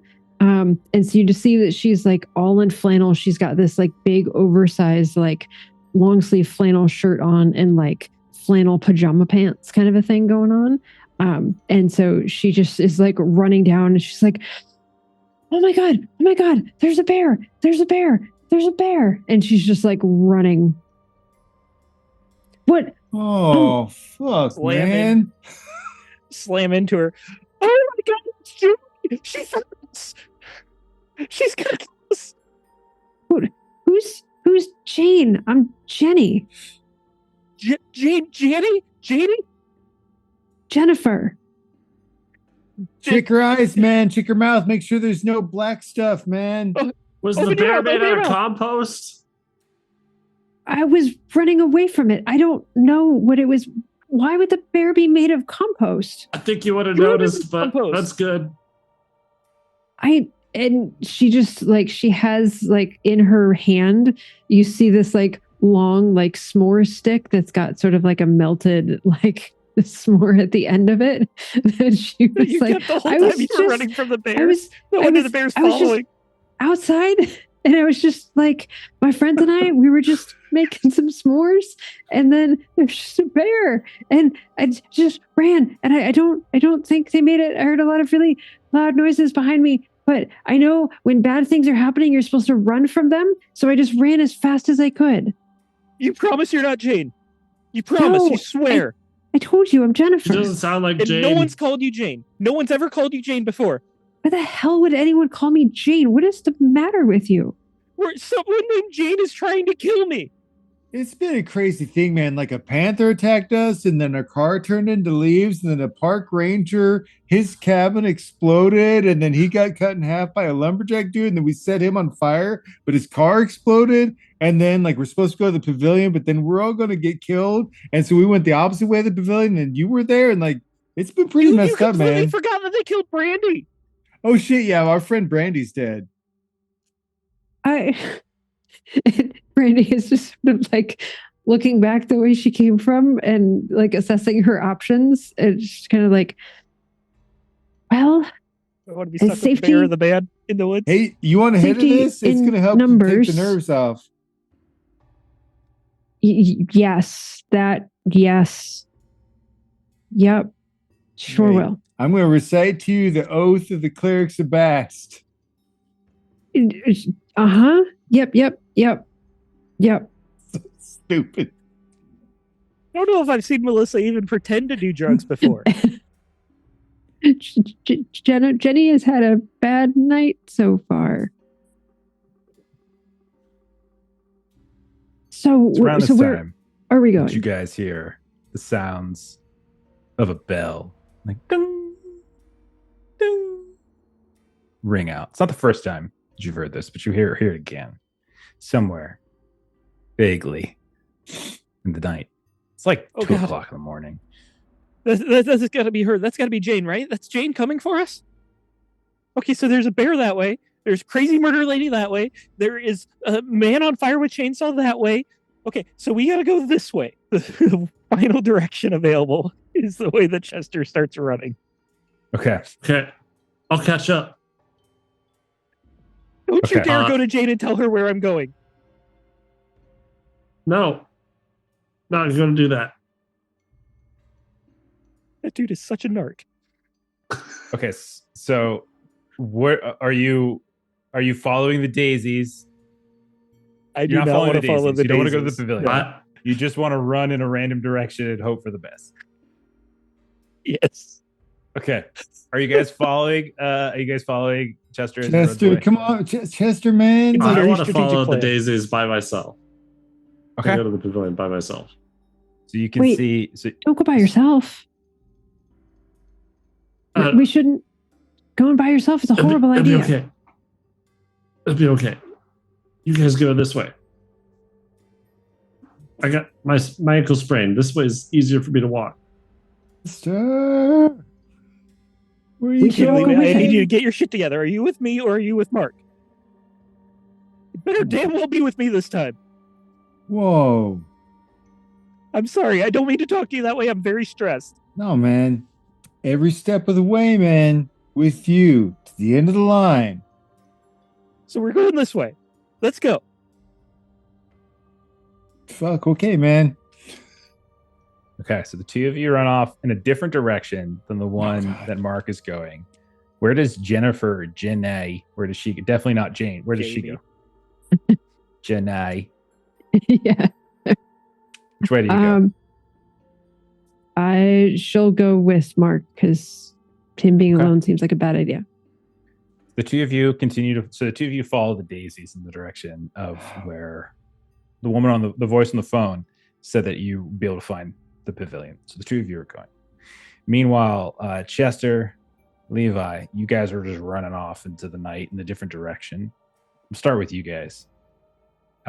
You're running at a certain point, like maybe you stumble, maybe get up and you run, and then you fall down again. And when you fall down, you realize like you're at there's something right in front of you. And you look up, you can see that there's like this crooked cross. It's a gravestone. And then you hear a ding, ding, and you look up and you can see there's this rickety old church right in front of you. You can see there's a big bright light in the window. It's definitely old. And there's this small like graveyard right out in front of it. And you can see that there's light coming out the window. Okay, it's an old church, but someone's ringing the bell. It wasn't Jane after all. Maybe they got a phone. Man, I don't want to make any more phone calls, but I'm all for getting inside, man. Okay, let's go in the church.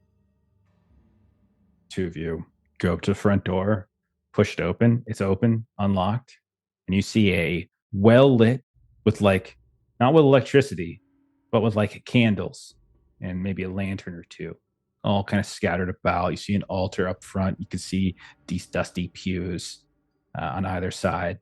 You push in, and you can see that there's a man at the far end, like right in the middle of the aisle. And you can assume just from the distance that it's a preacher of some kind.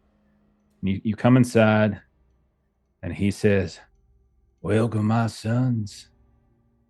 You seem to be in distress." Yes, we're in distress. We need a phone. Do you have a phone?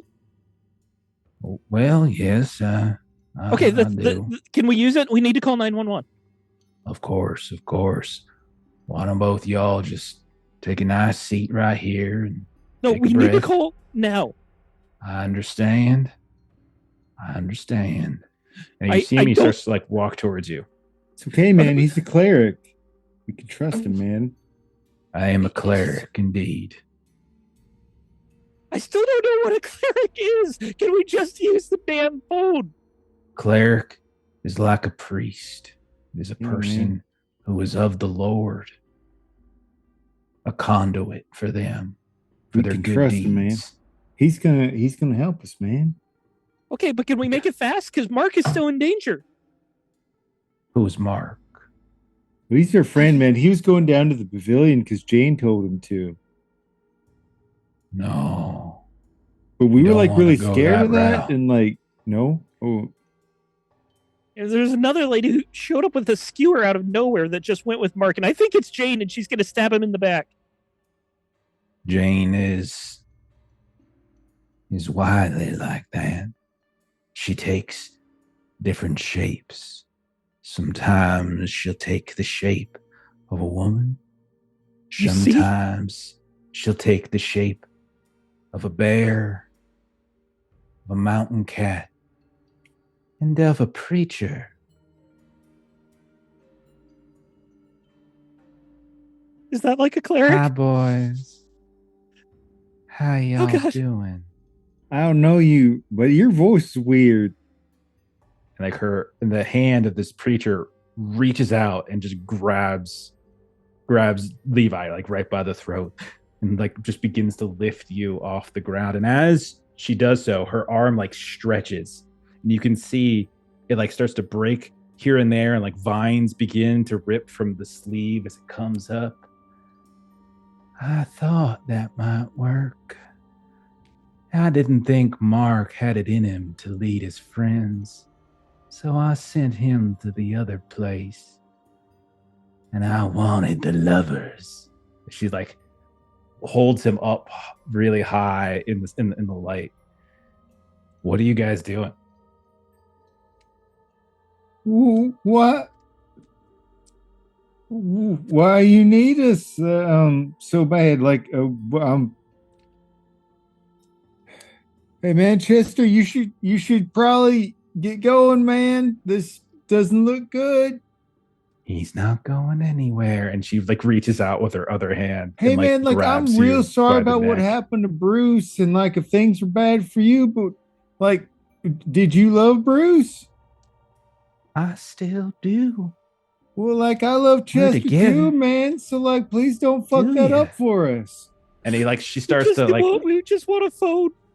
The priest has got like one of her arms like wrapped around, like one of her arms like wrapped around the throat of Levi, another one wrapped around like the throat now of Chester, and she's got Levi up in the air, and she's got like Chester. She slams down onto the pew, and she just says, "Bruce and I are together forever, darlings, and now we're gonna offer you the same opportunity."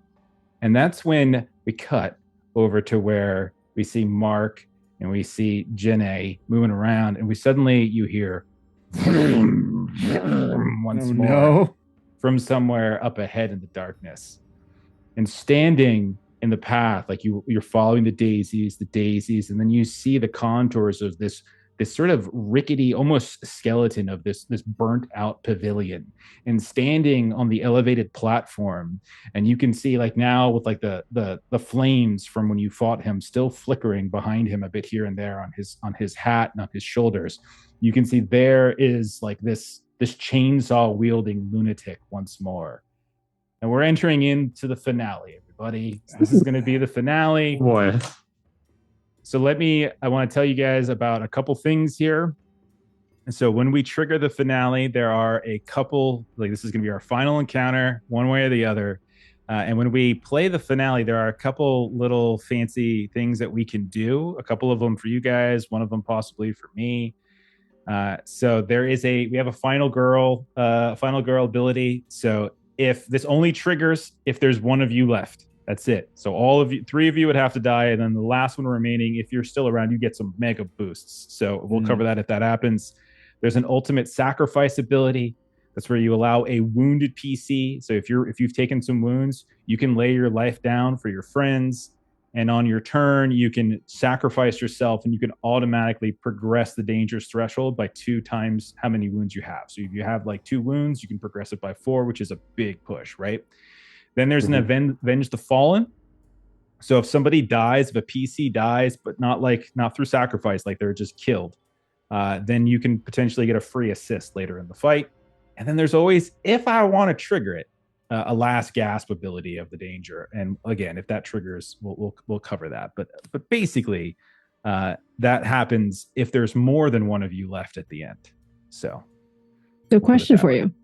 So yes. Given the fact that Brandy died, does Brandy's death mean that the other 3 can use Avenge the Fallen? Or is it only if the death happens during the finale? No, it's got to be during the finale. These things are only, this is just sort of makes the finale the big thing. Like this is the big moment. And so all these special little abilities trigger. Besides, everyone already forgot about Brandy. Levi completely skipped over. Completely, yeah. Okay. He said every single detail except Brandy dying. Except for Brandy dying. Good friend being cut in half. Yeah. I'm the worst. Okay. I'll let anybody have an idea they want to start? Yeah, I got an idea. Okay. Go ahead. So I'm Chester. like pinned on the pew with this like bark-like arm that's like stretched out around my throat. And I had my plasma torch stuffed into the pocket of my oversized hoodie, and I pull it out and I just try to burn the hand to free myself. Absolutely. That sounds wonderful. Great idea. Give it a roll.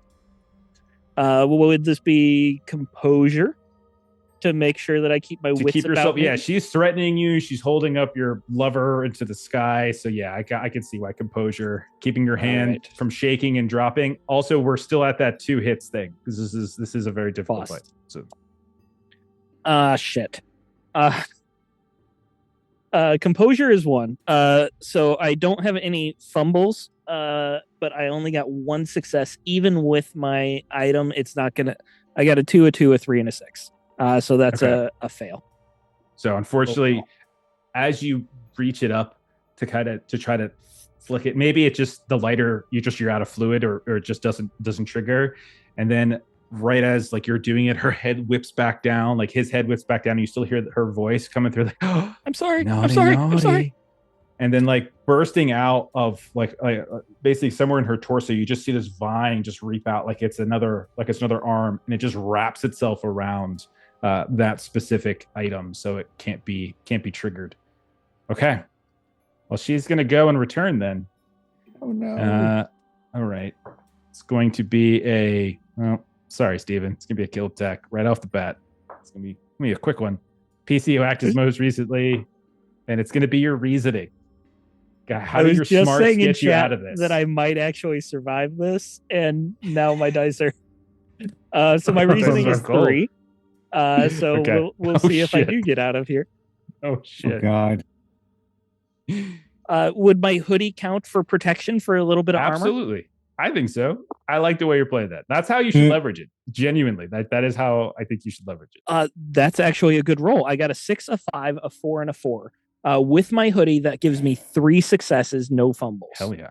Okay. Nice. You defend, and so you don't take any damage. And then you even have an extra success that you can actually put towards the threshold. So maybe like as she's trying to do that, you do manage to get the lighter, maybe like the lighter actually comes through. It just buys enough time for me. My hoodie buys enough time for me to click it on. Okay. Fantastic. Okay. And so suddenly like the sleeve and the vine that had burst out from the preacher's chest suddenly catches on fire. So there's fire once more in the room. Who goes next? I've got an idea. Okay. Janae, let's see what Janae can do.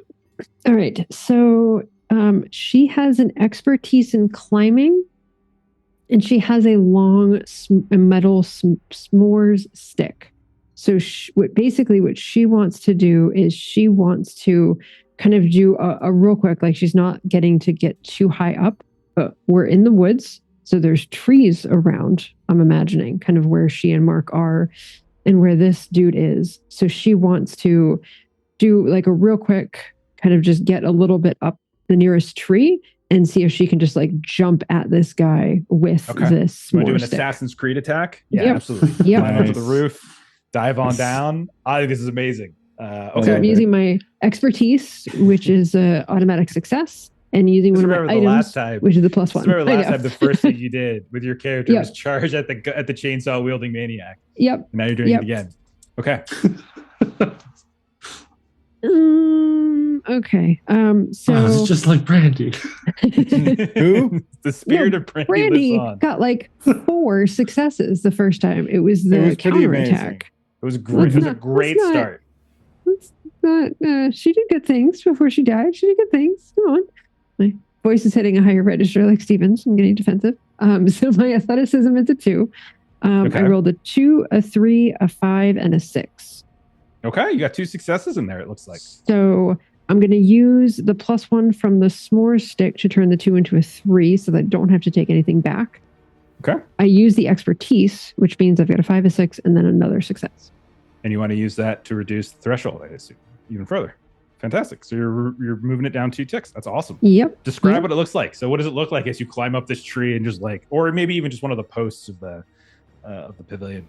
Yeah, so she's just looking for something that she's going to be able to climb up. And again, it's just a real quick, like, like climbing is her expertise. And so she just kind of knows how to kind of get she's wearing the right shoes to get the right grip on this. Like, exactly. And then she's just got this s'more stick that she just kind of jumps in and just tries to kind of get this down kind of the shoulder of this guy. And he's just like, and you just quick as a flash, you come down and you feel that s'more stick just pierced out into his throat, like right down into his neck. And now, so let's see. But I'm going into this with nothing. I'm clean to start. It's a kill attack. So let's see. So we'll see how it goes. Again. Crit. Roast most recently, so it's you, and it's going to be your reasoning. How do your smarts get you out of this as he starts swinging around? Reasoning's popping up now. What do you do? She's not so smart. Okay. So I'm going to say her expertise of climbing, I'm still going to argue is kind of because she's sort of like riding on the back of this guy as she's like jumping and kind of like stabbing this stick into his back. So I would like to say that my climbing expertise still kind of goes into play of like where to balance myself and where to like kind of keep my footholds and stuff. I think that's still reasoning. I'll take it. Sure. I think it's BS, but I'll take it. That is kick ass. That is a 5, a 5, a 5, and a 6. Wow. Okay. So Melissa's doing that whole cheating with her rolls thing again. +1, which isn't going to matter because I don't have anything that's low. 4 successes. 4 successes. So you defend, and then you've got 2 more that you can put towards the. Heck yeah. Okay. So like this all happens in a blur, by the way. Holding on to this like s'more stick thing. Random woman, this random camper with a freaking s'more stick and marshmallows just charges at this dude, leaps up, stabs him, and then she's just kind of riding him around like crazy, you know? Jeez, like stabbing and stabbing at him. Okay, fantastic. Okay. Wow. So who goes next? I think so the left side of the screen is gone, so we got the right side of the screen still to go. Which one of you wants to go? Okay. We can go back to the... we can go back and forth each. I like it. So Levi. I'm still in like my altered state, man. I'm still thinking of this like I'm a cleric of Bass, man. She just presented like she's a conduit of powers too, man. So I decide, wait a minute, cleric battle. So what I'm going to do, man, is for one and only time, I'm going to draw upon my expertise of anthropology, my understanding of stories of people that are like plant worshippers and the idea of people that might use that plant worship to commune upon one another. And like, I'm going to try and find her holy symbol or whatever, like the focus of power is, because she talked about being a conduit of power, man. I'm going to focus my mind on her focus. I'm going to find that, man. I'm looking for a weak spot. What's her arcane spell focus? Divine sounds spell focus. It sounds like a reasoning spell. What's her phylactery? Yeah, reasoning. Yeah. I'm high as hell on my good stuff, and I am an anthropologist. Anthropology totally would apply here. Absolutely. Okay. I mean, okay. There you go. This is a very split roll. It's a 1 and a 2 and a 6 and a 6. Okay. So the 2 6s are great, and then you get your extra success from your anthropology. So it looks like you got 3 successes. What did you say your reasoning was? My reasoning's 2. Okay. So it sounds like you can cross out one of them. You can get one of the 2. Okay. And so you take 1 strain. As you're like looking around, because don't forget you're being choked. You were lifted up. Oh yeah, no, I realize. And he's like intentionally like leaning into the choke, trying to like. And you see as you do, as you're up there, and she's been getting harassed by Chester, and you can see that like again, this is like a middle-aged male priest, but it sounds like the same voice, obviously, that Mark heard on the phone, the voice of you presume to be Jane. And while she's like focusing on Chester, you're able to see that like dangling from her neck, the neck of the preacher, which should be a cross that comes out, but instead you see like falling out around this neck, it's just this like tangled branch of some kind. It's not a cross, you can tell very clearly, but it is a piece of wood, and you can see wrapped around it, it's like some kind of some sort of like wire, and like it almost looks like a vine, and it's coated, it looks like, in some kind of blackish blood, and you're confident that that's what it is. So what does it look like as you like what do you do with it? You just grab it, or do you literally try to do something supernatural? What do you think?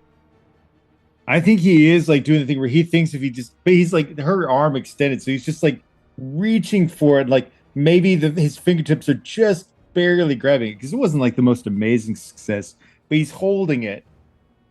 Okay. And you grab it. I see you, man. I see you. Head rips back in your direction. You can see the skin along the neck completely tear, and you don't see any blood come down, but you just see 1,000 small vines and pieces of vegetation, and you see the face of what was previously a middle-aged male preacher begins to shape and change until it's this blackened bit of bark, and it's a hideous female face. And the mouth just suddenly moves. You, Netwit, I will eat you. And her mouth grows wide, and she's gonna get to go ahead and do her attack, I think, right? Oh man! So she's going to do a kill attack. There's a lot of kill attacks, by the way, as you might expect. Yeah. This is going to target you. Piece you acted most recently. And this is going to target your composure. As her mouth opens wide and you see flooding out of it is just this massive swarm of black hornets, just and they just right into your face, and you can feel them begin to sting right away. Okay. Well, I'll lead into being my super high cleric of bass self. Do it. Absolutely. And as she's doing it, I'm just twisting that holy symbol, like hoping it'll like choke it off a little bit. Okay. Don't scare me, man. You're not going to make me in Chester like you. Oh, shit. Goodbye, Levi. Goodbye. There's a 1. So my composure is a 1, which is great. Okay. Other than I rolled a 1, a 2, a 1, and a 5. Oh God. Okay. It's gonna end up working out that you're gonna take 2 wounds either way, no matter how you look I already had 1, so that's 3 wounds. Oh. Okay. So as the hornets come at you, right? They start eating and sort of stabbing and sticking. So what do you think your face looks like once the swarm dissipates? Like what is it we see coming out from behind it? I think it looks like some horrible mess, like in some of the Predator movies where you see the guys that have just recently been skinned. And you just have like this horrific moment of like, Chester, I'm sorry. Oh. And then the head just Such an asshole.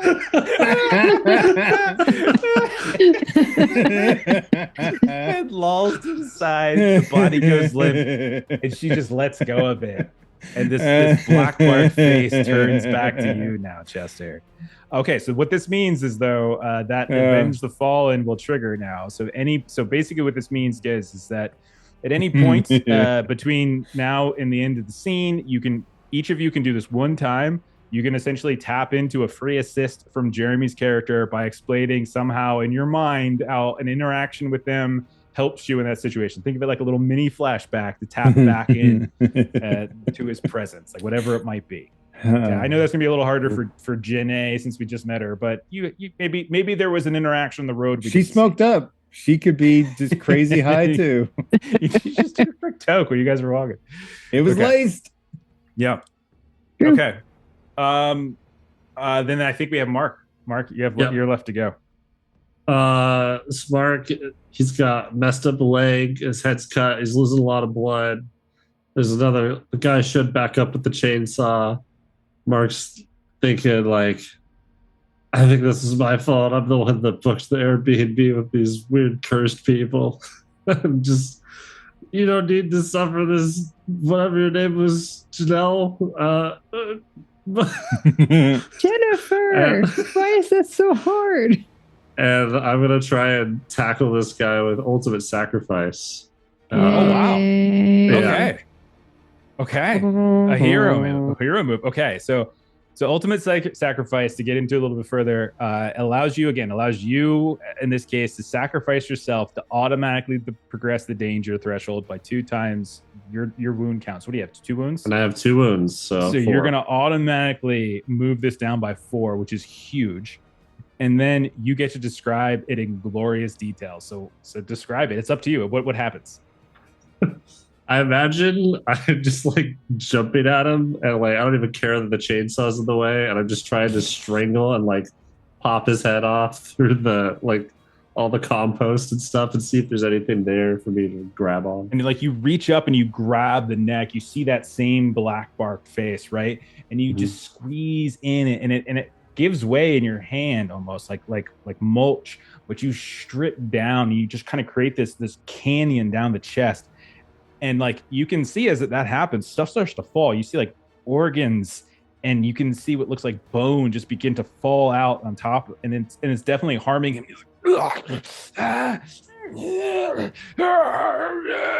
But then as you lose your grip and fall because you just can't kind of keep it, he is able to take the chainsaw down onto you at that point. And just this explosion of gore. Okay. Oh my gosh. And I feel like Jenny was sort of behind as this was happening, when she was, kind of like, and so she kind of didn't see what was happening. And so she's just like kind of behind this dude and she's like trying to figure out what's happening and just suddenly sees kind of that forward motion. And she just lets out just a blood curdling scream for sure. Yeah. Was Jenny all by herself? Was you just camping by yourself up in the woods? Or did you lose a friend to the bear? Already lost a friend to the bear. Yeah. Poor Forrest. Okay. All right. We're on a new round. Everyone's gone, right? Yep. Everybody's gone. Everyone's gone? Yeah. Okay. So there's 3 of you left. No, I'm sorry. There's 2 of you left.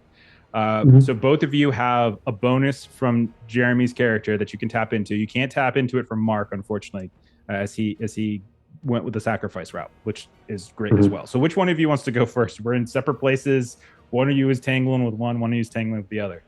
I've got the scene here, if that's okay. Go ahead. After you know what, Melissa, if it was anyone else, I'd be okay with it. But I'm sorry, I'm an asshole. Go ahead. This is true. Okay. Steven's gonna somehow figure out how to attack Melissa from his position, being completely so far away. I'm joining Shoot my Jane. gun. So Jenny is okay. So her s'more stick is kind of stuck in this guy's kind of shoulder at this point. So the other item that she had that she was kind of sitting there with is she's got one of those. It's like a ping pong paddle, but it's got the ping pong ball that's like connected to it. So that it's just sort of the individual kind of like game that you kind of play with yourself. And so I would like to say, Jenny lives a sad life. Okay. In the woods with a friend, roasting s'mores, and like No one's seen this friend. She was by Yeah. herself. Yeah. Right? If only we got to do her better. Okay. Yeah, with her friend. So what I would like to say is that she wants to use this rubber of this ping pong paddle kind of like a garrote around this guy's neck. And so I'm going to take the expertise of climbing because she's got to like kind of climb back up him to get kind of in the position to do that. Yeah. I would like to take if there's any benefit that I can take because I'm high, because otherwise I would think this is a stupid ass idea because it's rubber. But this is how I'm using Levi. Assist. Yeah, because Levi's I did. Because he let you get a toke before you guys split on the road. We see a little flashback of the 2 of you just off to the side while Chester and like Mark are yelling. Aw. Okay. Give us that roll. Oh my god. Uh-oh. It's an awful roll. Oh no. I think we're gonna have a final girl situation in a second. Oh, see, and this is where I took the extra die for the assist. And what did I do with that extra That's why die? I'm okay with it. Yeah. That's why so my athleticism is a 2. Okay. And I rolled a 1, a 1, a 1, a 2, and a 5. Okay, well, that's okay. I died thinking I did something. describe so how he kills you, because that is 3 wounds, right? Well, hold on. Let's actually walk through this. That's 3 harass. This is your turn. This is your turn. This is 3 harass. That's what I was going to say. So actually, let me walk through that. Apologies. So because of my climbing, I do have an automatic hit. Okay. Because I use the ping pong paddle, I can change that 2 into a 3 so that it doesn't actually do anything. So you could technically succeed and take 3 strain doing it. I could, and I am a brand new character that has no strain. So that is what I'm going to do. Awesome. And so like you climb up, and as right as he falls, right as you see Mark fall and kind of get churned up, you use that opportunity to get behind him, and you're just like digging in that spot that Mark had started, and you're almost all the way through. You reach and hit like some kind of it's like it could be bone, it could be branch, who knows, but you start to saw away, and that's when he just starts to throw you around a bit, like it does that classic thing, and he kind of smashes you up against one of these old burnt pavilion posts and such. And we see this throwing around, and you take your strain from that. He'll retaliate, but hey, that was great. You ended up, I thought I for some reason I got in my head that was like you defending a kill attack. So let's see. I mean, it wasn't a good roll no matter what it was. It's gonna be a harass on you. Harass attack. So he's still. So we'll say this is the whole process of him just continuing to sort of sling you around, and then, it is against you. Sorry, I should have waited to roll. Okay, use your smarts here. How do you get out of this situation? Is you're kind of screwed. You're kind of doing the calculation. How long do you hold on?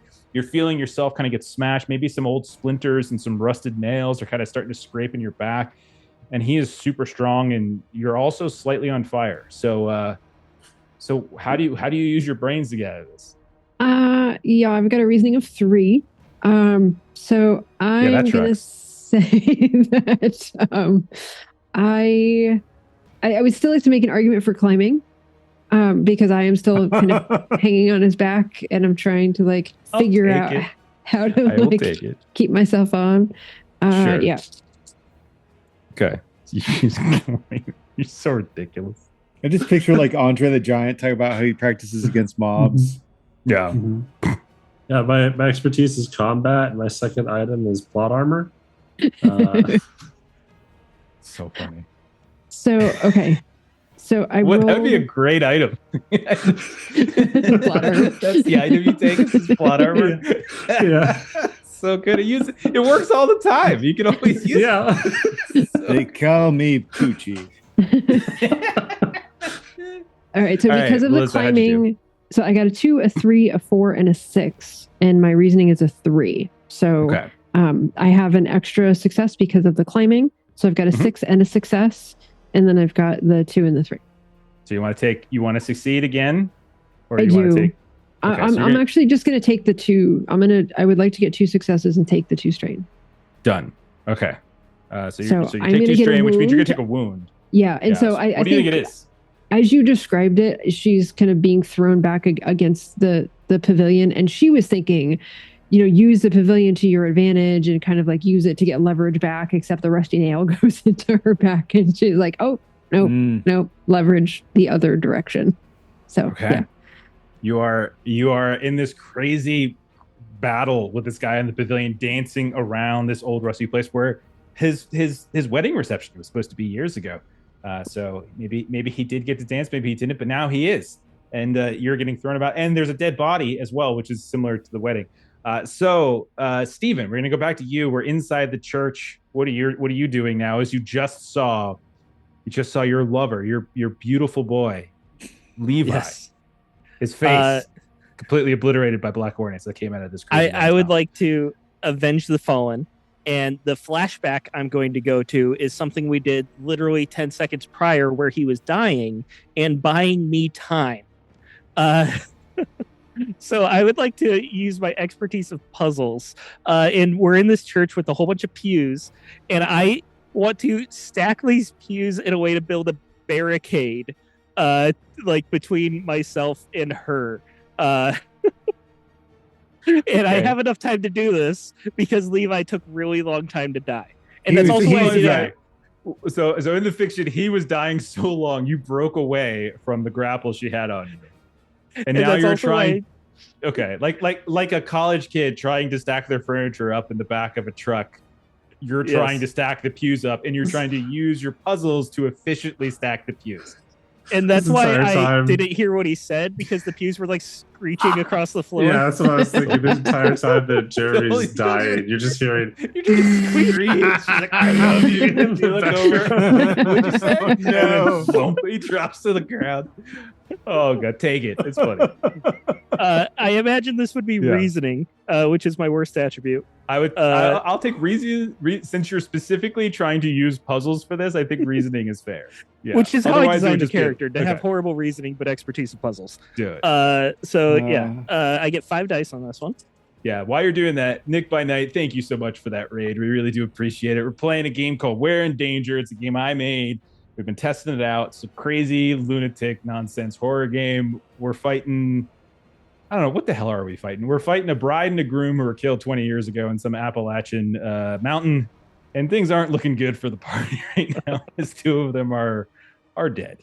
And there's 2 left, but it's fun. It's like, if you like Tucker and Dale versus Evil, it's kind of the vibe we're going for right now. I love that movie. It's a great movie. Phenomenal. The assist worked really well. I got 2 5s, 2 4s, and a 1. I don't have anything that'll be able to boost that 1 out of the way, so that's going to be canceled out by 1 of the successes. Or leaves you can me with 3 strain. You take a point of strain for it.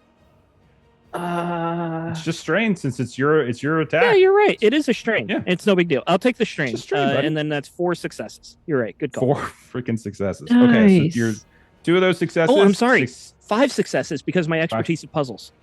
Okay, so you got 5 hits. So Wow. of the 5 That's hits, my second time with 5 hits. I've never been 2 of this them lucky make in you this game. succeed, and then the other 3 you can just put towards your threshold. So that's 4. Holy crap, dude. Okay. That's awesome. So do you think? What do you think you did? Like, where do you think you're hiding? Do you think you hid? Like, do you think you found like a trap door down, or did you think you go up? Like, what do you think happened? My brain immediately went into Lincoln Log mode. Like, I just became a 3-year-old and I started stacking these pews on top. In a pillow. Unfortunately, they don't interlock the same way that Lincoln Logs do, and at some point they just collapse on top of her. Okay. All right, and so she's coming over to you and just trying to push past them, but instead the whole wall falls down on her, and she's like pinned underneath it and trying to wrench herself free.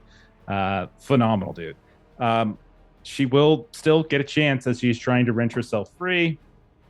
It's going to be a harass attack. This is going to target you, PC, who acted most recently, and it's going to be your athleticism. So she's breaking free. So she's breaking through your wall now, and you see like she's just throwing the pews, like either it's her arm or it's one of these vines that are kind of pulling out from her torso. You can see most of the preacher outfit that she was in has now fallen away. The big, nasty kind of black bark face, which is almost rigid, and then every now and then shifts and moves and this contorts into this visage of anger. How do you defend? I don't think my hoodie really necessarily applies here. Would it? Because it's harass. It's not actually a kill attack. Dude, I've killed 3 PCs, man, and I'm saying yes to everything, and I've still killed 3 PCs. That's how the game works, buddy. So take it. I'm not Absolutely. like Melissa, where I'm gonna say I'm climbing on his back and I get an expertise for it. Okay, I'll take it. Okay, Mr. Puzzles. She did hit the chainsaw guy with a book and then got cut in half. Okay, so great. I got that was so fun. 2 6s, a 5, and a 2. With my hoodie, that turns the 2 into a 3, which means I do not have a fumble. So Phenomenal. That's 3 successes. That's 2 3 to cancel successes. out, and then 1 to put towards the threshold. Exactly, Nice. man. So she's Nice. coming through at you, and she breaks through your little freaking pillow fort. So what is it you did to like what Pillow do you do fort. to like get a pop shot in as she like breaks through? I imagine that I didn't even do anything. I just had this built in a certain way that she like, it's like Just stepping on a swings around Lego. right in her face. Or like Yeah, the some- necklace catches on something, or Yeah. Yeah, another pew was just like right behind it. It was the last one I was pushing, and she trips on that one as she's trying to get to me. nice. Phenomenal. Okay. So that's the end of your turn. That is the end of her turn. We come back to we're just gonna go back and forth now. So Melissa, what do you got? You're dancing around in the pavilion with this guy. You've got a rusty nail in your back now. You've got the dead body of Mark, this guy you just met, who so bravely threw himself. What do you want to do? I'm gonna say that she wants to basically see if she can like pull this s'more stick back out of him again. So almost the idea, and I know it's not really, but almost like, the problem with like getting hit with an arrow is that like it's worse, it's not worse, but it's bad to pull it back out. So that's kind of what she's going for, is like this thing was kind of really jammed in the neck. And Isn't so she that wants to normally kind of pull because it back out again. The barbed tip, though. Mhm. That's Does what I'm your saying. s'more skewer have a Like, barbed tip? I would like to say that it That and has open something. wounds. It's got There's a something lot in of it, like- wounds on this guy. Like you created like just this huge like chest cavity. His neck is like he's nearly decapitated from you're definitely not solo play toy that you brought up, because you definitely weren't camping by yourself. Like that was your reason to grab. Yes. Go for it. A bop Okay. it. Okay. He's not looking good. His head is definitely wobbly. You're almost through. You think he's not looking well. You guys have done really well, actually. This roll's not so good. Okay, so I got a 1, a 2, a 3, and a 5. Because of the item, That's I'm going to much switch fails. the 2 to a 3. So that means that I only have 1 fail and 1 success. So I like to keep the success, but it's not going to do anything. Doesn't So I need matter. 2. I agree. Yeah, unfortunately. So I'll just cancel it out then. So then Okay, it's just sort of so a wash. So, and maybe it's a even wash, like yeah. what Steven said of like she has this great idea that she's going to like pull it out and it's going to like do all this damage, and it just sort of like pulls right back out and like doesn't do anything on the way out. And so then she's just kind of like, with this like thing in her hand of like, oh crap, that didn't actually do anything. Okay, so this is what's going to happen now because he's going to get his counter. He's going to reach back with his hand and he's just going to fling you off of it finally. Okay. And then he's going to bring his chainsaw down and he's going to try to carve through your head with a kill attack. But it is athleticism for defense. So you try to roll out of the way or something like that. But it is a kill attack. So can we say because it's athleticism that I just said that I pulled this stick out? So now I have the stick to use in defense against this. To parry, you're going to try to use the... I just want to say this out loud. You're going to try to take the s'more stick and use that to parry the functioning chainsaw coming down at you. That's in some way, shape, or form. We'll see what the dice say. Maybe the dice say that I can... balls or something. Yeah, it is a long s'more stick. I did specify that it's a long s'more stick. Oh, okay. I'm sorry. It's a long s'more stick? Absolutely. Never mind. I thought it was one of those like small ones. What am I talking about? Take it. Yes, the s'more sticks that are only 6 inches. Do not get mountain climbing for this one, though. No. So athleticism is a 2. I rolled a 3, a 3, a 5, and a 6. So the +1 doesn't necessarily come into play, but I do have 2 successes. Okay, so you somehow, like maybe you stab him in the leg with it, and his leg buckles as he tries to stab you down. Yeah. But yeah, okay, so you're able to, you stab, and he misses, and he carves through the floor. Okay, you're still alive. That's amazing. Let's go over to Stephen. Levi's dead on the ground. Chester, you're all alone fighting this crazed witch, and your giant pew fort has been ruined. What do you want to do, man?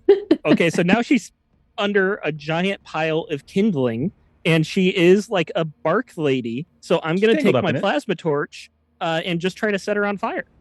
Okay, absolutely. Nice. I think that makes perfect sense. Athleticism? Nice. Athleticism is a 2. I could go either way on that. I think it's fair because you're trying to get in there really fast. All right. And I will say it can be very difficult to start a fire, almost puzzle-like, in knowing the best place to light where the wind comes. Get out of here. Get out of here. She got mountain climbing 5 times. That made sense. She was literally climbing the back of the guy. And I was giving her shit for it. Okay. Oh, goodness. This movie jumped. These dice are so fucking hot tonight. Okay. That was 3 6s and a 3. So not goodness. even a fumble, just 3 successes. Okay. Wow. Jesus Christ. I love you guys. Thank you, Norse Foundry. You take your torch. Okay, you look down, you see her body. You see the body of your lover. You didn't even get to hear his final words. And you see she's tangled up in the pews. But there is all this like compost and sludge, the very same compost and sludge that lit up and exploded essentially the ranger station. And you lean down, you light it up, and then whoosh, you see this huge blue flame just erupt from it. And you hear her scream like over by the pavilion as you're like dancing around and stabbing and parrying and rolling, and the chainsaw is coming down. You suddenly just see him into this blue flame in front of you. And he falls back, and the chainsaw just falls back on top of him, and you just see, and he burns and burns all the way through the pavilion and kind of falls down through that ruined floor to whatever is below it. And you see the flames start to catch fire. Similarly, in the church, you can see all of the pews that you've tangled up. You can see the walls, the floors. You can see there's all sorts of like debris here and there that all begins to catch fire. They are both dead. However, I think I want to use the last gasp. Yes. I think I want to use the last gasp. So you've lame managed to sauce.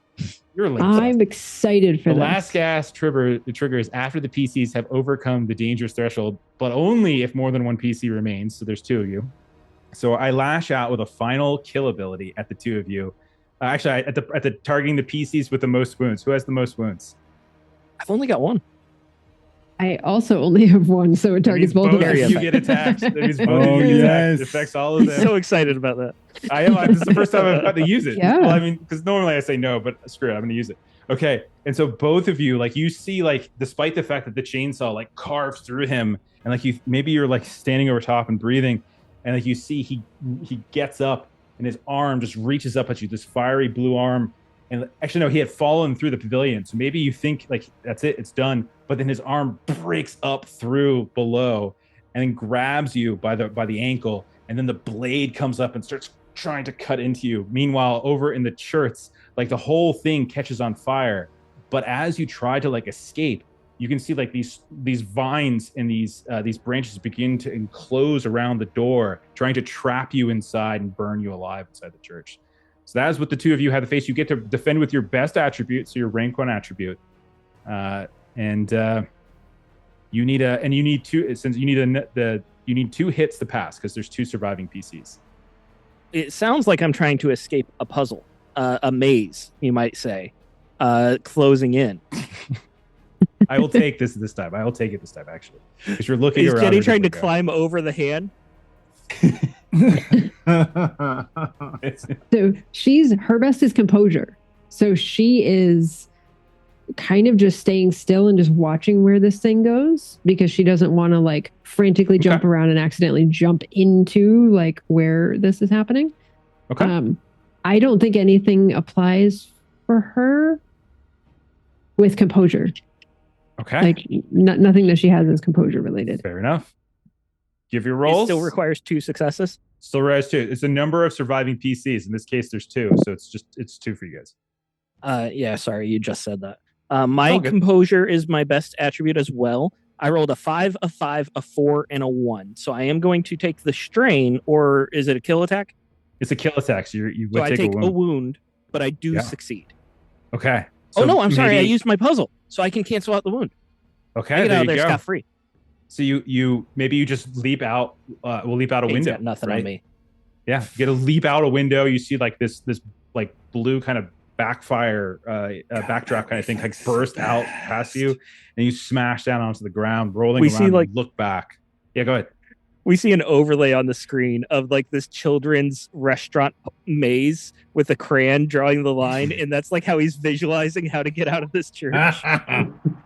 It leads him directly to the window. It's like from The Shining, which is something you didn't even know. So save your life. How about you, Melissa? How did you do? I had an awesome roll. So composure is again my top. I rolled a 2, a 4, a 6, and a 6. 2, a 4, a 6 is okay. So you also survive as well. And so what we'll say is, as you guys begin to walk away from your various battle scenes, we see the sun is finally starting to crest on the horizon as dawn has come and this little bit of light. And like when we see the two of you from different positions trudging back and away, one from the church, one from the pavilion, both of you covered in blood, both of you covered in burns, both of you like torn to shreds this way and that. Like you're just kind of trying to find your way through the forest now.